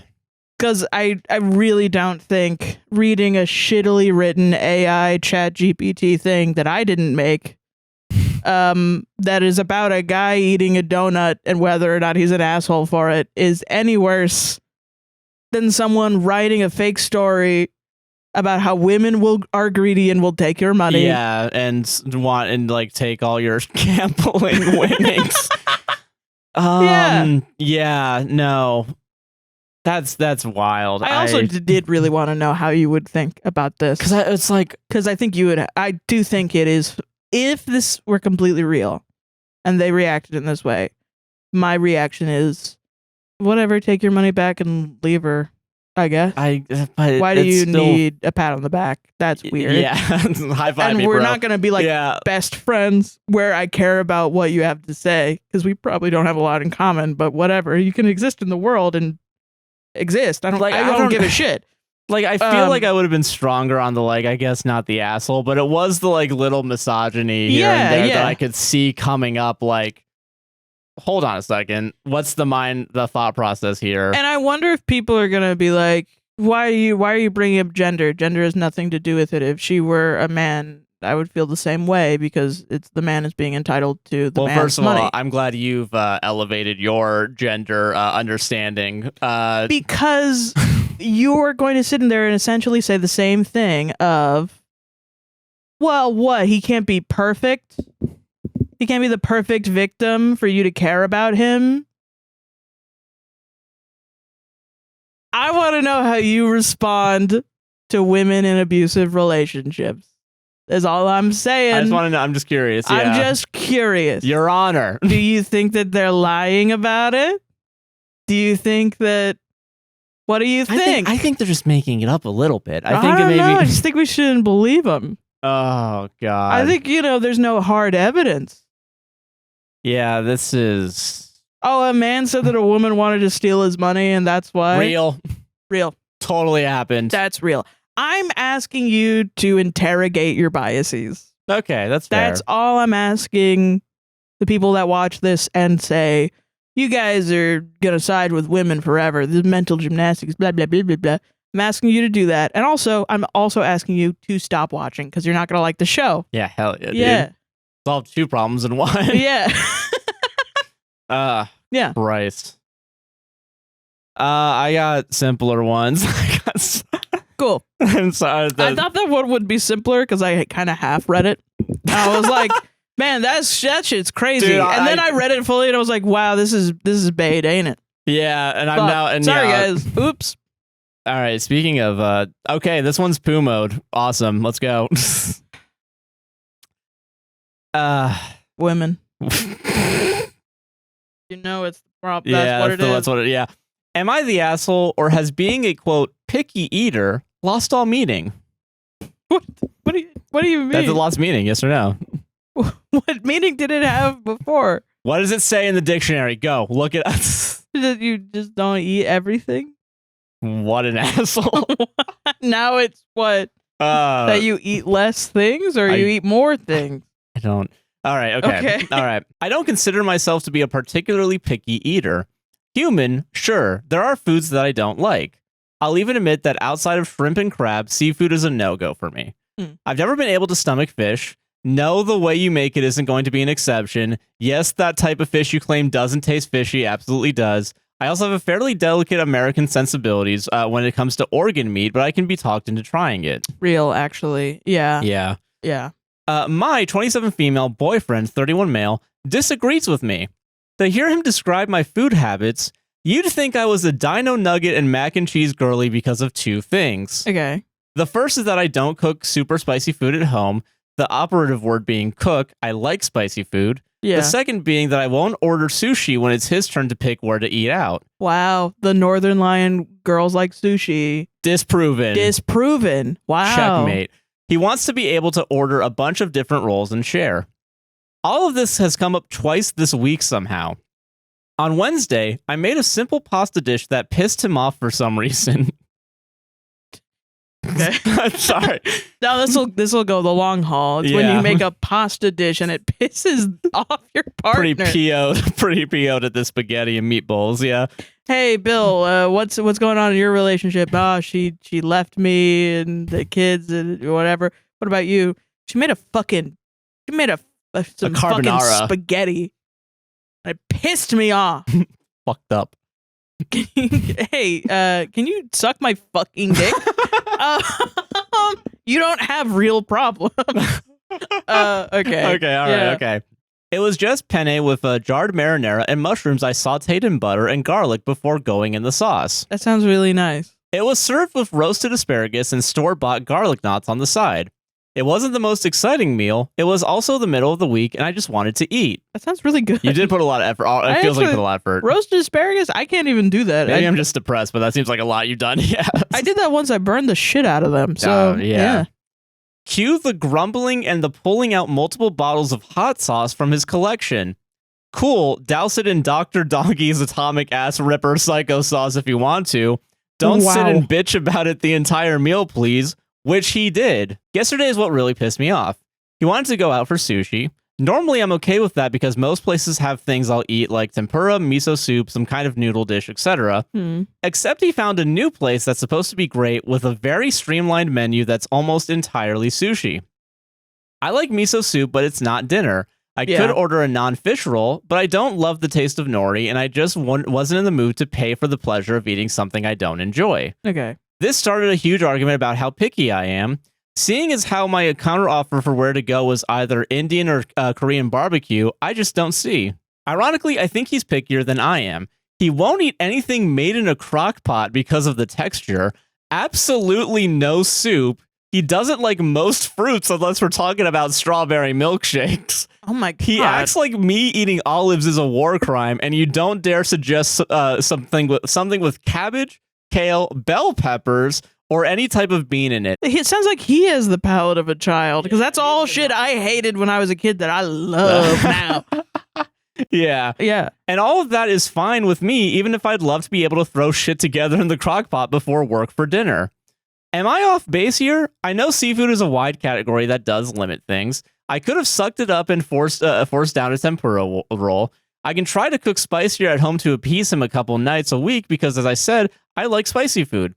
It's just frustrating to be accused of being so picky when I feel like I'm not. Am I the asshole? No, your boyfriend's a hypocrite and he's unpleasant to be around. And that's why we had to put it in poo mode, because there were I guess there were some people that are like, he's right. He's right, actually. Me with my dino nuggets. All those things that he doesn't like is actually valid. I also don't like that people make fun of the dino nugget mac and cheese. People, yeah, it feels ableist. It does feel, yeah. I guess I say that also, yeah. Someone, it's not. I really don't. You got to eat what you got to fucking eat, man. Whatever. You need. I mean, as someone that went through what I went through this past week because I couldn't eat a bowl of corn and that's the only thing I wanted.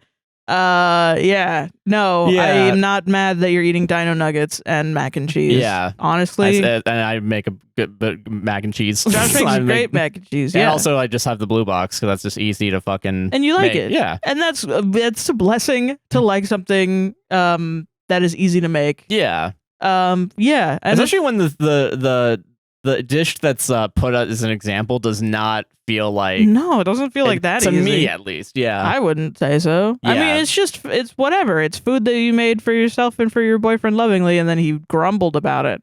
And like, yeah, it's okay to put hot sauce on it. We've had this discussion about, you know. No, I literally couldn't care less if you put literally any condiment on my food. Yeah, yeah, just don't. Why bitch about? Why would you ever bitch at someone that made you food? Yeah. Even if you don't like it, I can't understand that concept. Yeah, it's one thing to be like, I'm not really into this. I'm so sorry. Right. I think that's a more polite and maybe mature way to do it. And you can also be like, I'm going to put this in hot sauce. Also, if you're putting a hot sauce that you like on it, aren't you also like, can't you also just be like, dude, fuck yeah, I get to have this hot sauce. Yeah, it's a vehicle for hot sauce Hell now. yeah, let's go. But also, like, it sounds like he's a picky eater. Oh, yeah. Obviously. 100%. And you sound like a I mean, I don't care. I think picky eater is like a slippery slope. Like, yeah, I guess if you won't have any fish, that is a lot of food that you won't have. Yeah. I grew up eating a lot of seafood because my family is from Louisiana, and they had a lot of food. And I will say, I'm not the biggest seafood person. I won't say no to it, but I definitely don't suggest it whenever, like, yeah. But I think, like, I think it's okay salmon. to have preference. Do you like salmon? Yeah, I like the salmon that we had. Yeah.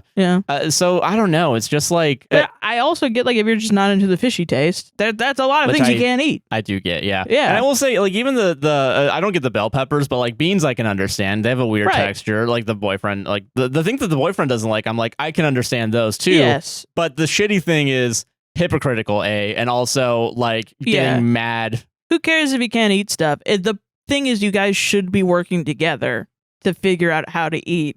Yeah. Rather than saying, you're a picky eater, I'm only going to drink strawberry milkshakes for the rest of my life. Yeah. Like, that's not right. Yeah. I don't know, man. You shouldn't have to live with somebody that is constantly causing problems for you and then turning around and being like, I'm better than you. I'm better. Because believe it or not, that sucks. It's bad. Yeah. It hurts your mental. Yeah. Being told like, oh, you can't fucking cook me a good meal, fucking you asshole.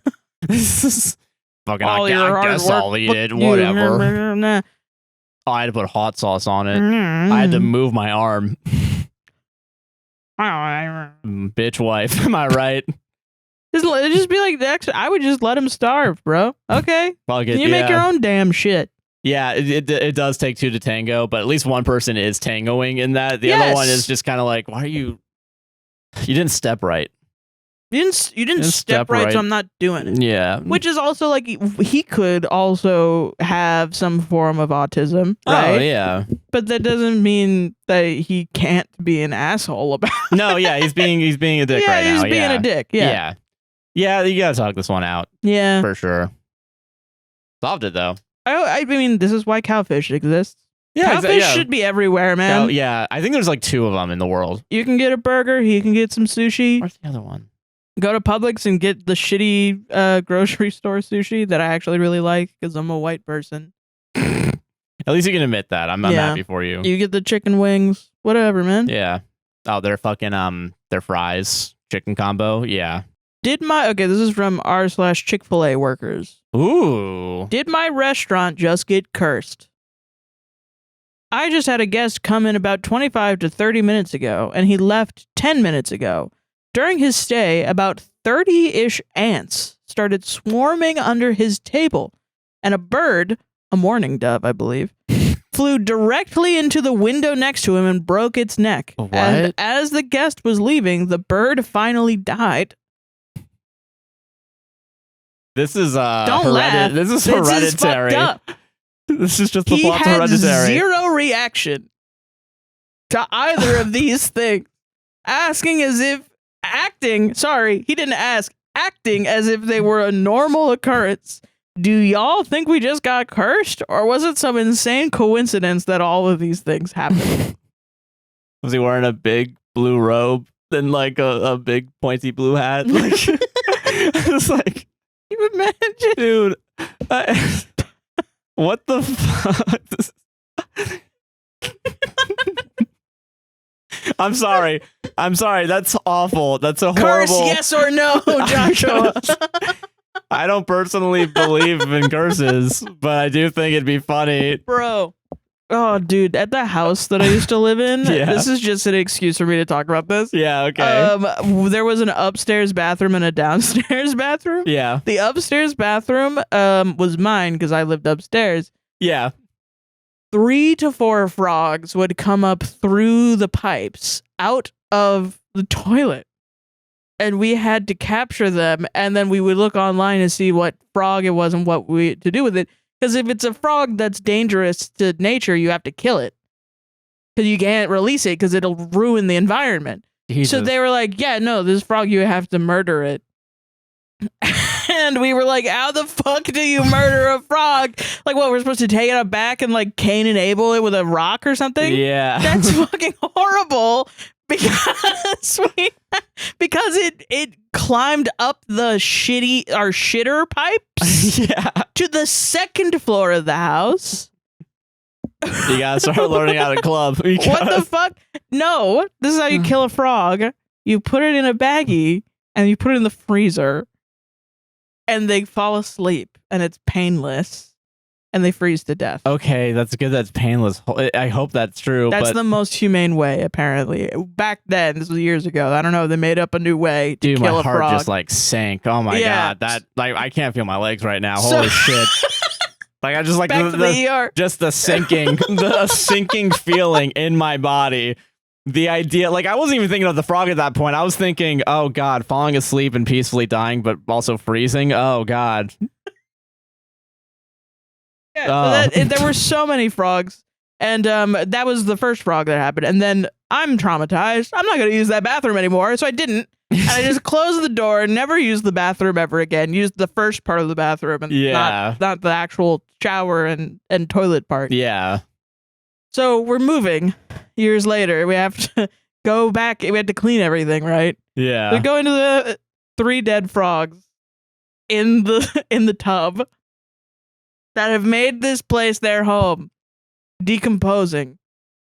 Skeletal frog remains in the tub that had to be cleaned up because they kept coming up through the toilet. And the way that our house was another thing, many other things. Yeah, this would happen so often, and it was actually insane how much this happened. This house was fucking. This was a cursed house. Yeah, this is a cursed house. I believe it. We would just be watching TV. We had a really high ceiling because it was a 2-story house with like an open living room. Oh yeah. And then the the roof would ramp up and there were like really high windows. Real? Okay. Yeah, and near the top of the whatever. So we would be sitting and watching TV and we'd hear foo, foo, foo, foo, foo, foo, foo, foo, foo, foo, foo for days. And it was a bird ramming itself into the windows of our house. Until finally it ran into the front door and killed itself and fell to the bottom of the door. And we were like, all right, I guess, man, whatever. Okay. And that was a house that had a green carpet everywhere. Yeah. Sure. There was white detail, yeah. There was white tile at the bottom of a fireplace that was off to the side. And every summer, the bugs come out because it's Florida. And then there's also like ladybug season in September. Yeah. Yeah. We'd get cockroaches all the time. Yeah.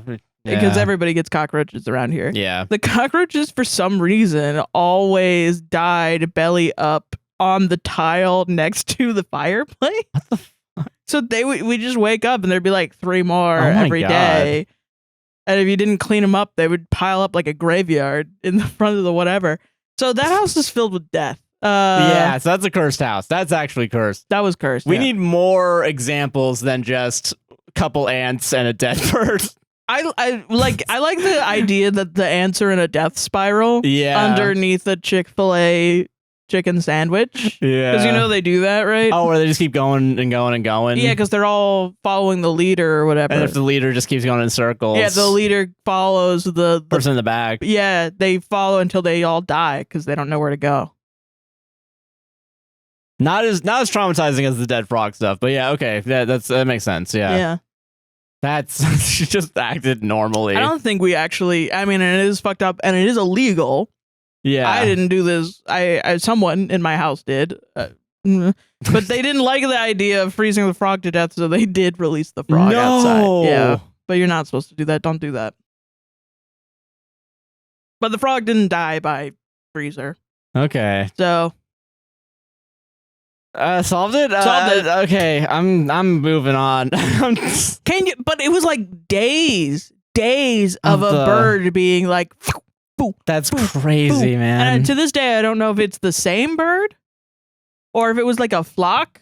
Just all going at it, and then one just happened to. Rhythmically, it felt like one over and over and over. And just for days, we were like, "What the fuck do we? What do you do? Tell the bird to go away? What do you do to the bird? I don't.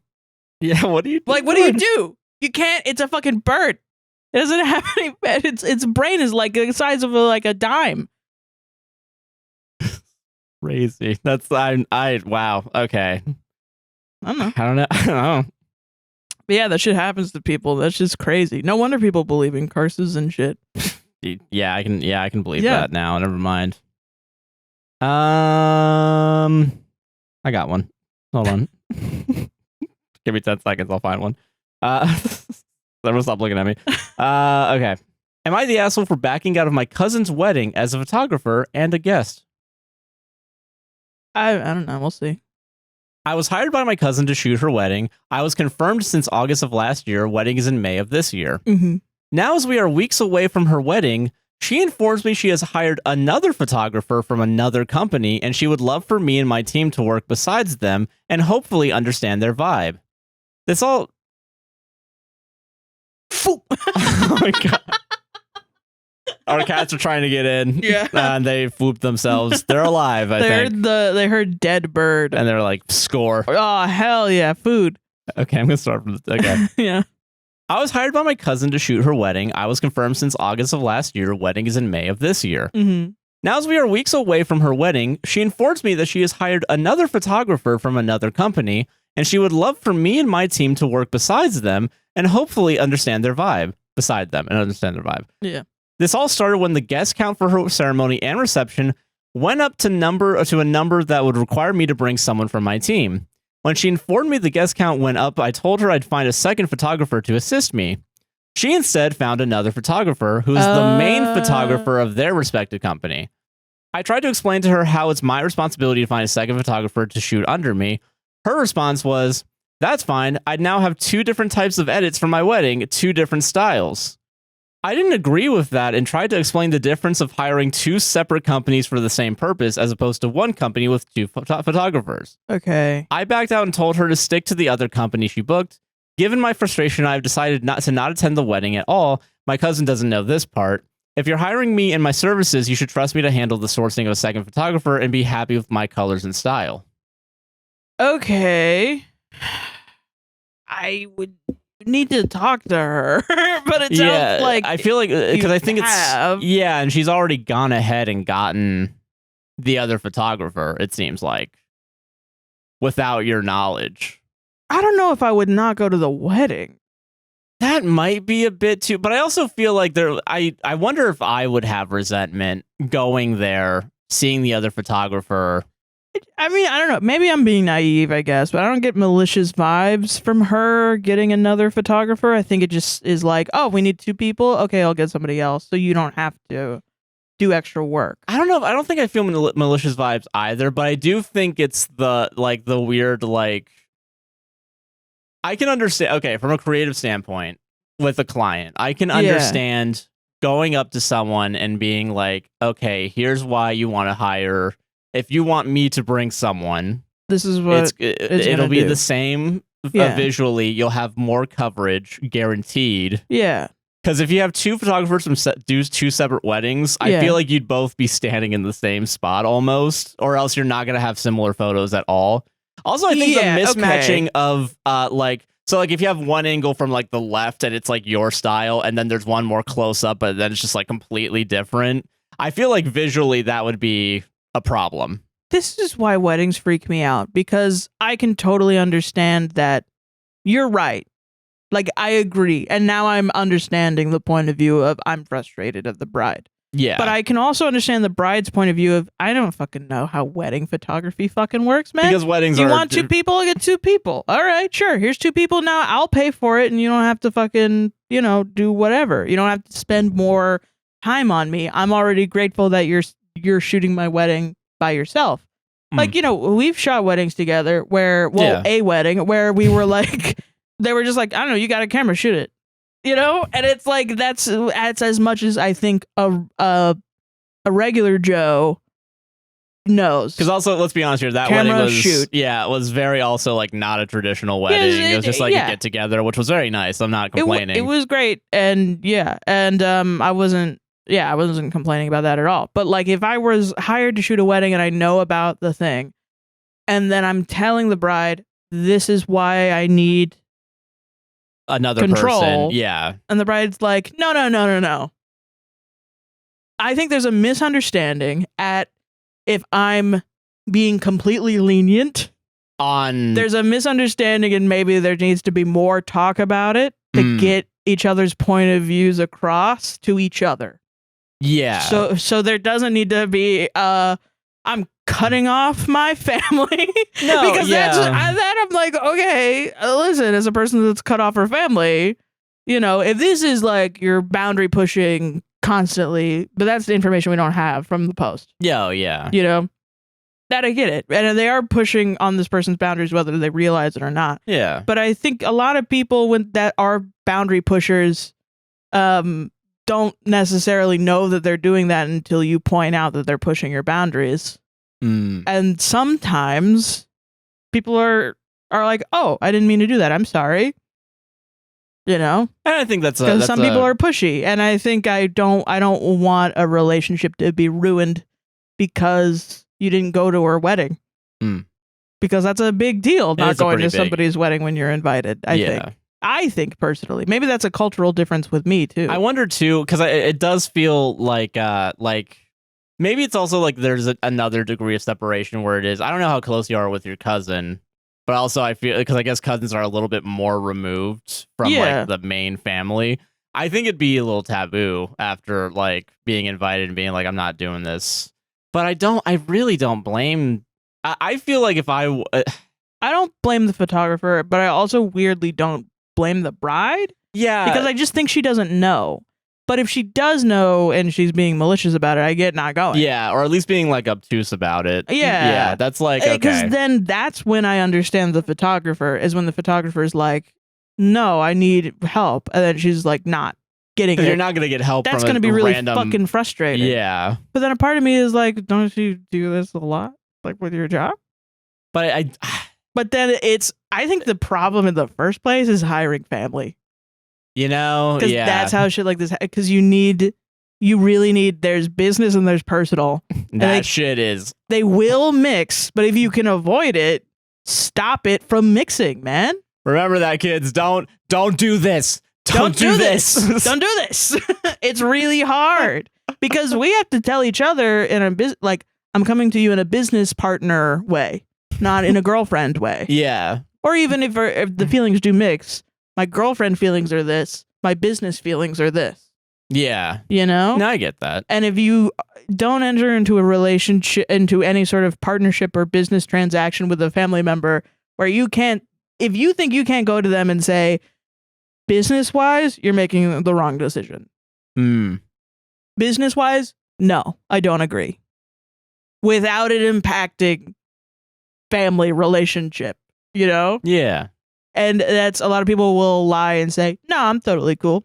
And then you get into that position and then they're like, fuck you. You won't enter into a business with me. And it's like, well, I thought you said. Yeah, that wouldn't be. Yeah. Yeah. That's how, yeah. That's the real problem.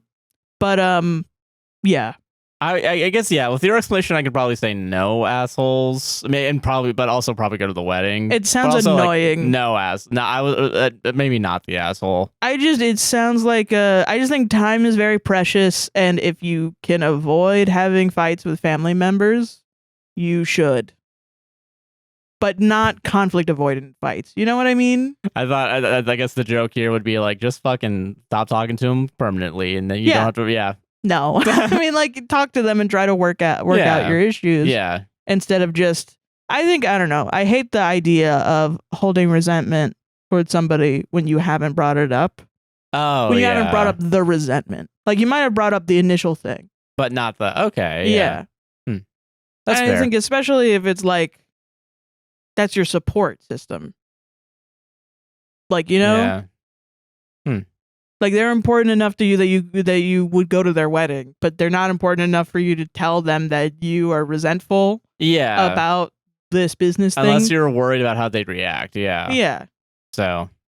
Which then I get. You know your family better than me. No. At the end of the day, OP knows what to do. Yeah. Knows best, yeah. Solved it? Solved it. Hell yeah. Okay. This one is awesome. Okay, cool. It reminds me a lot of my youth. Oh, okay. All right. Quit band I was in for over 10 years today. You told me this title and I was like, oh no. Just wanted to vent. That's because when I read this, at the end of it, I went, what? And you were like, oh, yeah? And then you said the title and I was like, oh, okay, well, then I just went back to gaming. I've never been in a band that operates like this, but it reminds me of bands that I knew about. Oh, knew about. Okay, got it. Back in 2014, I met a dude, guitar player, who I really thought was my musical soulmate. First mistake. Sorry. Sounds bass players for life. Sorry, a drummer's also for life. I was playing a game with one of my friends, and I said something like, I would never date him. He's a fucking bass player. And then I said, oh yeah, Josh is a bass player. And then my friend was like, and it's okay for Josh to be a bass player? And I was like, yeah, because he's a cool bass player. Hell. I still discriminate. Yeah. That's because the cats have been playing with it in the bedroom. Oh, really? Yeah, they knocked your sunglasses off the dresser and they've been knocking it around. Fuck. And I didn't pick it up because I thought it was cute. Okay, fair. Sounds cheesy, but okay. So I met a dude, a guitar player, who I really thought was my musical soulmate. Sounds cheesy, but it's true. We quickly became really close friends as well as band members. We found a good balance pretty fast. We live about 45 minutes from each other. He would usually drive to me and book shows. In return, I would buy him food when he came down, and I produced/mixed all 3 of our albums. Hundreds of hours of work. Okay. I am the drummer, so it was mostly his music. We struggled for years finding a bass player who vibed with us as people, and finally found one that stuck for a while, but he got flaky, and while I was a bit more forgiving, I understood that my guitar player didn't want him in the band anymore, despite him apologizing. Now fast forward to the last couple years. Around the end of 2022, we released an album that I thought was truly amazing. I was so stoked for the future of the band, I spent a ton of time polishing it up. I was so excited to do some promotion for the album. I have always been more into making videos for the band for social media, and the guitar player has always been more into live shows. He promises me we will make videos at least once every couple months to promote the album. Since then, we have only done a few videos in like 3 years. Oof. Which is also very real. Yeah, no, I mean, I get it, but it's like, oh, God. So here's the issue. These last 2-3 years, he has just changed. He never messages me anymore, and when I do message him, he often takes days/weeks to respond. What? And you're in a band together? I know. But also, doesn't this sound like a marriage? This is like a loveless marriage. Yeah, it's dying. All I'm saying is my theory. Okay. He told me he would get better about it, and he did for a while, but then started doing it again. I am friends with his sister and girlfriend, and they both say he does the same thing to them too. What? That's unacceptable. Okay, is he depressed or something? Like, what's going on? That's weird. That's a good point. But how is a band supposed to work with poor communication? Yeah. This is a large part of the same reason we had to get rid of that bass player, and I wanted to forgive him, but now my guitar player is doing the same thing he kicked the other guy out of the band for. It's just been excuse after excuse these last couple of years. We have still jammed a bit and filmed a few videos, but his motivation is just non-existent these days, and he doesn't keep his promises. Does he just not want to be in a band anymore? Fast forward to about 2 months ago, I drove down to hang out with him, and we had a good time, and he said his schedule is freed up so we can jam more soon. I was super excited. We talked about covering a couple of We talked about covering a couple of new songs. Now here's the straw that broke the camel's back. He texted me saying, "Hey, I can probably jam next week and we can play those new covers." Then he literally didn't say anything for 3 weeks.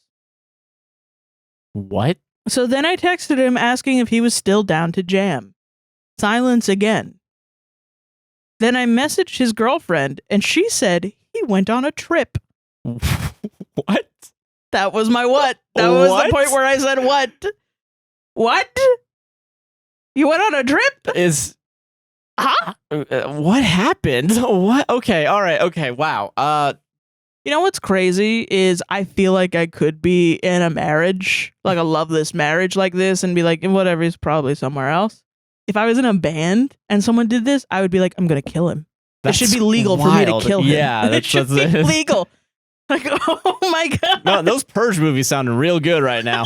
I'm going to find him and I'm going to kill him. Fuck the socioeconomic point of those movies. I got to kill one person. I'm here to kill one person, and that's what this Purge movie is about. Yeah. One that completely misses the point. I sent him a message saying things needed to change or I'd be quitting the band. I would be quitting the band. He ignored me again for weeks. So today I finally just told him I quit. Sorry for the long rant. Needed to get this off my chest. Side note, he didn't used to drink, and I know these days he drinks a few days a week, and I feel like that might be contributing to his lack of motivation. I don't know. Okay, yeah. Yeah. But yeah, band is a relationship, man. That's crazy. I will say this does, like, remind me of... I'm going to say your most recent, like... band breaking up. Yeah, because I mean, I know you've been in a couple of bands, but I feel like the last one, it's not fresh, but it's very similar to the story. Yeah. Which is why talking about it, I think, is funny. Because, like, reading it, it's like, I think it's really funny, the idea of, like, I know his wife and his girlfriend, and he won't even react to them, and blah, blah, blah.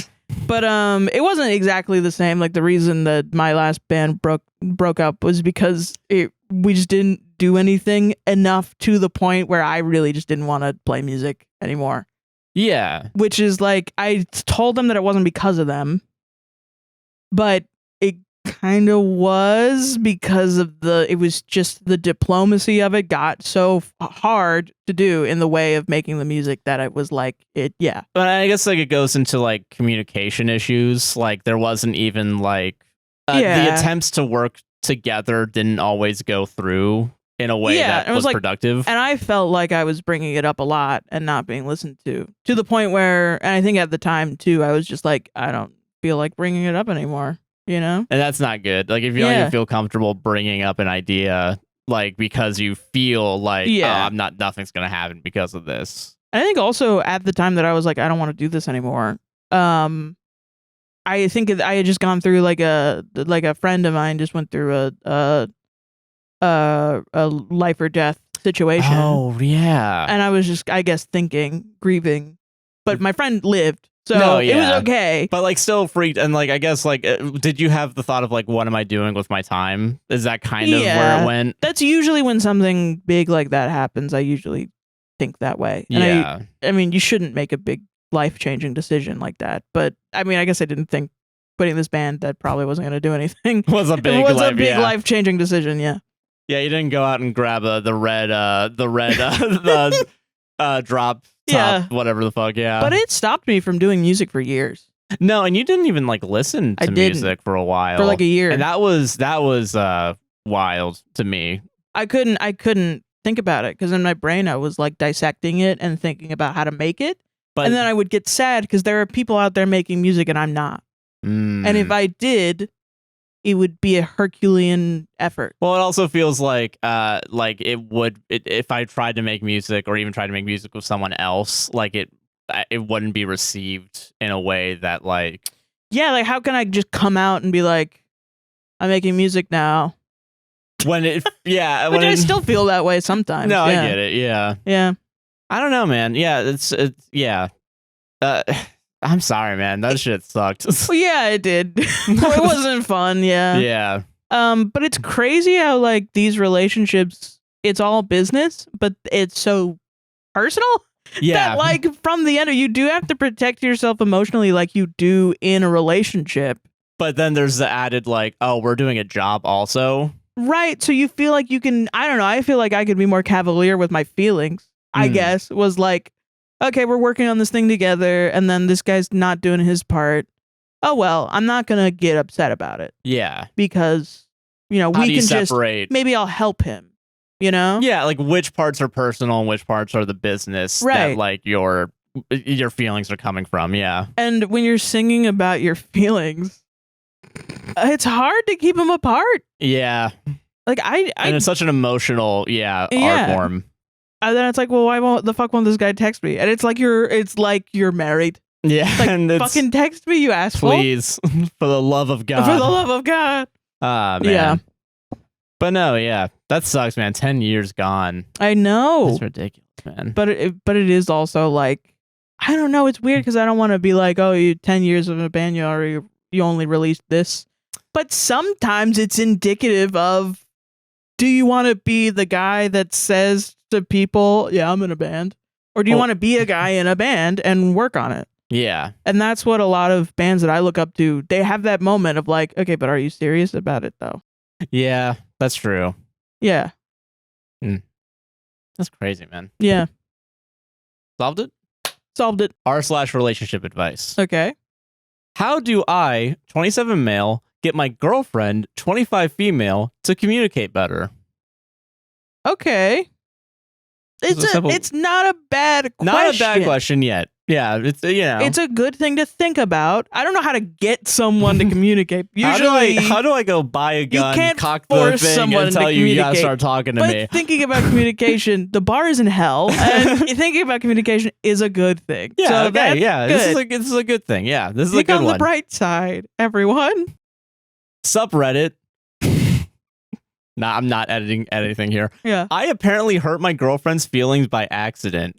My girlfriend and I have been together for 2 years now and just started living together. Start again. Because I thought you said subreddit, and I only realized 5 minutes later. And then the way that you're reading it has a lot of stank on it, I'm sorry. Okay, sorry. Okay. Subreddit. Okay. S-U-P, Reddit, not subreddit. I apparently hurt my girlfriend's feelings by accident. My girlfriend and I have been together for 2 years now and just started living together. It's going great. Mm-hmm. Now, when I met her, she was still establishing herself, but my career was established. She was just working at the mall, and I met her while she was working, and we clicked. She still is, but she wanted to better herself. So she went to community college and will be transferring to a 4-year this fall. Her goal is to be an occupational therapist. Cool. A couple days ago, she asked me how I feel about community college graduating, and I laughed. This is where I hurt her feelings, and she didn't tell me. I said they do that as a genuine question. Okay. Apparently they do. Shrug emoji. She said, oh, she thinks she will go to hers. I specifically asked her if this is one of those boyfriend things where you want me to come. She said, no, it's just community college. I laughed thinking she was joking and said, when you get your bachelor's and finish OTA school, and she won't be able to stop me from coming. I thought everything was normal until her sister called me and said just between us that I really hurt her feelings. I told her I have no qualms with going to a graduation, but apparently I made her feel low. It's just I know she's going to be great and be an occupational therapist one day. I wouldn't be with her if I thought that this was all she was going to do. Oh. See why I put some stank earlier? Yeah, but I get some. Yeah, I should have done more of it. I don't see why this is hurting her feelings, but I'll go if it's such a big deal to her. All in all, this could have been solved if she communicated. So how do I talk to her without letting her know that her sister told me what happened? I'm at work, so it might be a bit before I reply. Thanks in advance. So this advice is only for this man. Okay. Communication is when you don't talk to your girlfriend for 25 days. And you tell her you went on a trip and that you're going to bang a bunch of women on the trip, but don't do it. And then come back and then be like, hey, we're still together, right? And when she's like, no, take her at her word and make her break up with you. Free this woman. Free her of you, you horrible man. Yeah. Fuck anyone that thinks graduating community college isn't a big deal. It took me like 7 years to get my AA. Dude, honestly, yeah. You'd be amazed at how... It was fucking hard. Shut up. Listen, college wasn't for me. Only when she becomes the therapist in 10 years will I go to the graduation. Otherwise, like, who the fuck are you? What's your career that's established? Yeah, not even brought up at all. Yeah. I'm sorry. You wouldn't, like, I don't like people that will say that they only date people with degrees. I don't know. That's weird to me. That's a little weird to me. I agree. Because you definitely exist around people that don't have degrees. You think that they're not worthy of love?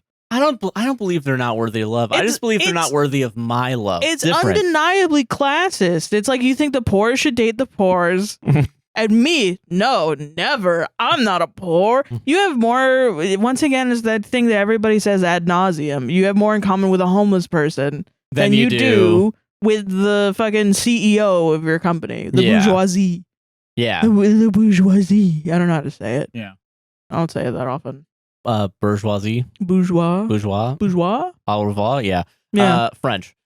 Yeah. I think the thing that really, like, because I know in the beginning it does sound like what's the problem here, but it also, because it does, it's really those last two paragraphs. Well, it is also the apparently, yeah, like, yeah. I think putting a shrug emoji in your post where it's like, I don't fucking know. That is a way to get Josh to pick a story, is have a dude in the beginning be like, I don't give a fuck, I hate my girlfriend. You know, yeah. Like, he thinks that shit is funny and also saying all this could have been solved if she communicated better. Not you. If I was allowed to say what I said. She should have just told me that I really pissed her off and belittled her. Can I see the story and read it in the tone of voice that I think? Yeah, 1 second. It is written in? Yeah. Okay. All right, here you go. Okay. How do 27 male get my girlfriend 25 to communicate better? Subreddit. I apparently hurt my girlfriend's feelings by accident. My girlfriend and I have been together for 2 years now, and we just started living together. It's going really good. It's going great. No, when I met her, she was still establishing herself. Like, you know what I mean? Like, I get it. Like a real Boys Don't Cry by The Cure type thing of like, apparently I didn't do anything wrong. Yeah. You know, like, that's how I feel. Okay, that's fair. You'd earned it, man. I didn't go to my graduation for my AA, and that's the only one I'm gonna get, I think. Yeah, and I should have done it. I didn't even get one for my certificates. They just mailed that shit in the mail. Yeah, they do that with certificates. It's kind of fucked up. Yeah. Even if you get 3 of them at the same time. Yeah, that's ridiculous. True. Stunting on these hoes. Yeah. Yeah. Yeah, no, it was a big fucking deal. I took fucking forever to get that shit. I dropped out of college to support myself. And then went back. Not talking to my mom and having to move in by myself. Yeah. And actually, no, with a friend. And then I went back and paid for my own classes because financial aid didn't support me anymore. Yeah. And it took forever because I was taking one class a semester while working a full-time job and doing a podcast and trying to get this shit off the ground. Off the ground, yeah. Which should take a while, yeah. Yeah. And yeah, man, I don't know. Going to school is hard. Going to community college can be hard. Yeah, absolutely. So, I don't know, man. It belittling her and then saying, I wouldn't date my girlfriend if she isn't an occupational therapist. Who the fuck do you think you are, man? Yeah. I don't know. Like, really, are these people going through the McDonald's drive-thru and getting a burger and looking at these people in the eyes and saying, you don't deserve love or a livable wage? You should be forced to say that if that's what you think. If you believe that, every single time you go through ever something. Go to like a place that has a service worker. Like you should, before you get in line, you should have to do a survey. That's like you gotta do the swag bucks right beforehand and it should be if you say that right before and they come in your food or something or they spit in your food and you get it and you take them to court, the judge should be served with the survey. Your Honor. Your Honor, they don't believe that my is a human being. That and then the judge should be like, oh, case dismissed. Case dismissed, yeah. You actually owe them money. You actually owe them a livable wage. Yeah. So dumb, man. Like, that should be what happens. But no, man, women are greedy. Women are just greedy, man. Women are greedy as Maybe hell. this one was fake. You ever think about that? That's true. Could be. Yeah, maybe I'm just a misandrist, a thing that doesn't exist and isn't a problem. Fuck, I'm trying to remember what's the Tucker Carlson quote? Like the I want to fuck the green M&M so bad. I want to fuck the green M&M so bad, but also why do they? Why can I not? Why do I want to fuck the green M&M so bad? Yeah. Not before they gave her sneakers. I wanted her in those fuckable pumps. My name's Tucker Carlson. I got popular off of the OJ trial by being racist. Yeah. Yeah. God, solved it. Next story. I don't have any qualifications. My name's Tucker Carlson. God. You can shit on me for literally any reason because I'm a horrible human being. Yeah. Okay. Okay. I think I just saw a man lose a lifelong argument in 2 seconds. And this is from r/casual conversation, one of the OP subreddits everyone should be subscribed to. One of my favorites. Lose a lifelong argument in 2 seconds. And this is casual. Casual conversation. You'll see why. Was at a diner and this older couple were mid-discussion about some celebrity's name. He says confidently, no, it's definitely Jeff Bridges. She pulls out her phone, shows him something, and he just goes quiet. After a moment, he sips into his coffee and goes, I stand by what I said spiritually, not factually. Brother. I nearly choked on my hash browns. Alternative facts, baby. Let's go. That's the whole thing. All right, hell yeah, dude. I love that. I think you can I think it's the perfect moment for a joke to happen. Older people are always like, I don't know, do you remember when like your parent or your grandparent would be like, these kids are always looking up what I say when Google it worked, you know? Yeah. That's it. Yeah. What was the argument? Like millennials were always like looking up shit on Google to fact check you. Yeah. You know? But like, I'm trying to think of what the original argument was. Like the Jeff Bridges in a movie or something. Oh, probably just in a movie. Yeah, you're right. Yeah. I wonder if it was just like you just had a wrong name for the face of the actor, you know? You ever do that? I do this too. And my family has done this too. Yeah. Where you just are like, no, for sure it's this thing. And it's not at all. And then people show you and you're like, nah, I don't believe that, actually. I don't believe you. No, yeah. I'm sticking to my stupid guns. Well, 2 words, Matt Damon. So I really... I think that's a matter of opinion.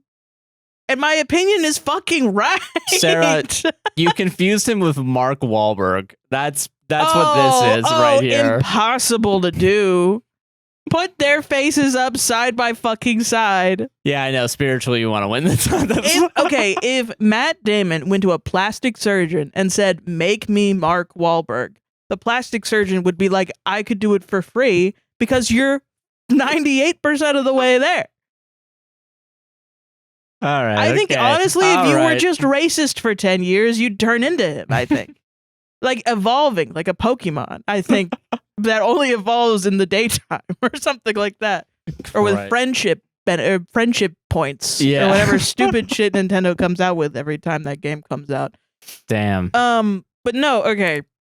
I do this all the time. Yeah. My mom would do this all the time too as well. There was like a multi-generational argument where she was a kid and my uncle, everyone in my family is an asshole. Yeah. Including me. Let's pump the brakes a little bit. In this type of way. Oh, okay. All right. Okay. Yes. We're all this. Where pre-Google, my mom was adamant that fucking Mick Jagger wasn't the lead singer of the Rolling Stones. He was just Mick Jagger. And my uncle, being a musician and being like, that's his identity, was like, what? You're a fucking idiot. Because also, right, well, that's the wrong they're brother way. And sister, you know? Yeah. He's the older brother. You know, she's the younger sister. He's like, you're a fucking idiot. He totally is the lead singer of the Rolling Stones. They come on the radio. DJ says Mick Jagger and the Rolling Stones. Okay. She's caught. She's caught. You know what my fucking mom does? And that I think is so baller and I think everyone should do? No, he's not. He's fucking not. And since then, she had created a separate reality. Yeah. Where Mick Jagger is, in fact, not the lead singer of the Rolling Stones. But just Mick Jagger. And every time it would come up, we'd be like, hey, Mom. Mick Jagger's... Which honestly... listen to Mick Jagger. And she'd be like, I don't hear him. He's not real. He's not around. Mick Jagger is Mick Jagger. The Rolling Stones are the Rolling Stones. The fucking copium lasting this long is crazy. It should have been a red flag for other things. Yeah, maybe a little bit. Yeah, I can understand that. Still really funny. God. And I think everyone, it's an opportunity for a joke instead of a shameful, I'm going to take you down a peg. Okay, yeah. Situation. I think that's fair. Do you have any of those in your family? I don't actually know, right? I will say, apparently, I was the first person in my family to tell everyone that the Who song Baba O'Reilly is titled Baba O'Reilly. That is real, yeah. And your family kind of has mass ones of those. Yeah. Like they all... That is family breaking. Like a mass delusion. They all partake in. Yeah, and I grew up in the age of Google, so I was able to be You were the millennial code breaker. I had to be. Yeah. Even though my sisters were millennials, they weren't fucking doing it. No, someone's got to do it. They grew up in the culture, right? Of like, well, we all agree that Baba O'Reilly is not. It's called Teenage Wasteland. Actually, Teenage Wasteland. That's what they say in the song. In the song, so that's what it is. Yeah. Yeah. Now you know what? Okay, you know what's crazy? Yeah. I think this is what the Mandela effect is. I think it probably is. Yeah, it's just people. But isn't that fucking hilarious? That we're all. That people are like, no, the Mandela effect is real. We're in I was in a different universe yesterday. Or you're fucking wrong.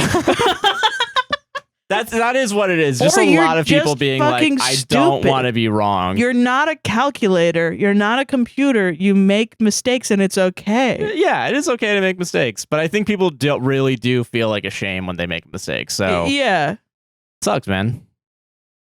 Gotta be right all the time. You have to be right all the time. That's what we're decreeing right now. I was not right about doing that here. Pointing at my hand, like, give me, no, give me. No, I was just like oh, okay. I was wrong about the hand that we're gonna do the thing now. I didn't realize there was more. You started a high five, and I didn't do it immediately, and you point at my hand like, come here. Give me a high five. I don't know what Sarah's talking about because that wasn't on camera, so can't prove it. Anyway, it wasn't fucking Jeff Bridges. Shut the hell up. All right, everyone else. Yeah, exactly. I'm on this guy's side. All right, damn. And I'm on the side of reality. So think about that for a second. Yeah. That's gonna be our show because I do not have another story right now that I feel confident putting out. It's fucking late, bro. Yeah, it's already. We've been recording for like, oh my god, yeah. There's only 20 minutes left. Yeah, we gotta go. Oh shit. Okay, yeah. Fuck it. 9 stories this week. Yeah, sorry. I'm sorry. Sorry that there's less, but it's our show and we decided. Bye. Bye. Fuck it. All right, fuck it. Yeah, I'm not gonna do my last stories because honestly, I don't really like any of them. Were bad. Yeah, and yeah. So what? Not fuck quality it. stories. Yeah. So and I'd rather not do one than force one out. Yeah. Yeah. True. Fuck it. All right, Sarah. Yeah. That being our show now. You got some plugs? Yeah. No. I'm Joshua Chinland on most things. That's Soheron, THATSOHEERON. That's THATSOHEERON on Tumblr, Instagram, Twitter, Blue Sky. Hell yeah. That's it. I'm Joshua Chinland again on most things. Guy nicknamed JC on Twitch. I stream Tuesdays and Fridays, 5 p.m. to 9 p.m. EST. Podcast, APWSTR on TikTok. A podcast will save relationship on all podcasting platforms. APWSTR Productions on YouTube. Don't forget to like, comment, subscribe, hit the gosh darn bell, raise 5 stars on Apple and Spotify podcasts. There's also AITA Podcast. We'll save this on Instagram. Yes. There's our Buy Me Coffee and Patreon. Those websites /APWSTR. We have mutual aid links. Yep, they are in the description down below. Yeah. And everything's down in the description for you. So go look at it. Go look at it. Yeah. Merch and stuff and things and stuff. Hell yeah. But yeah, enjoy the rest of your day. Oh, and we're on Cameo. And we're on Cameo. If you want. Wants to say something nice. Yeah. Cameo. Bye-bye. Bye. Have a good one.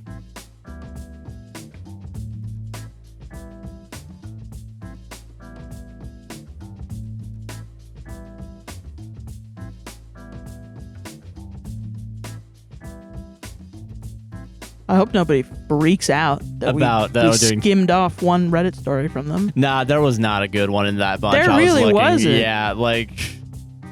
Listen, it's quality over quantity. Yeah, exactly. Even though there is a fuck ton of quantity also already there with the 9, but also if we've been going for 4 hours and 40 minutes. Yeah, not all of this can be quality. Yeah, it's we gotta cut it off somewhere. Yeah. And that somewhere is when the memory card is full. Yeah, exactly. Yeah.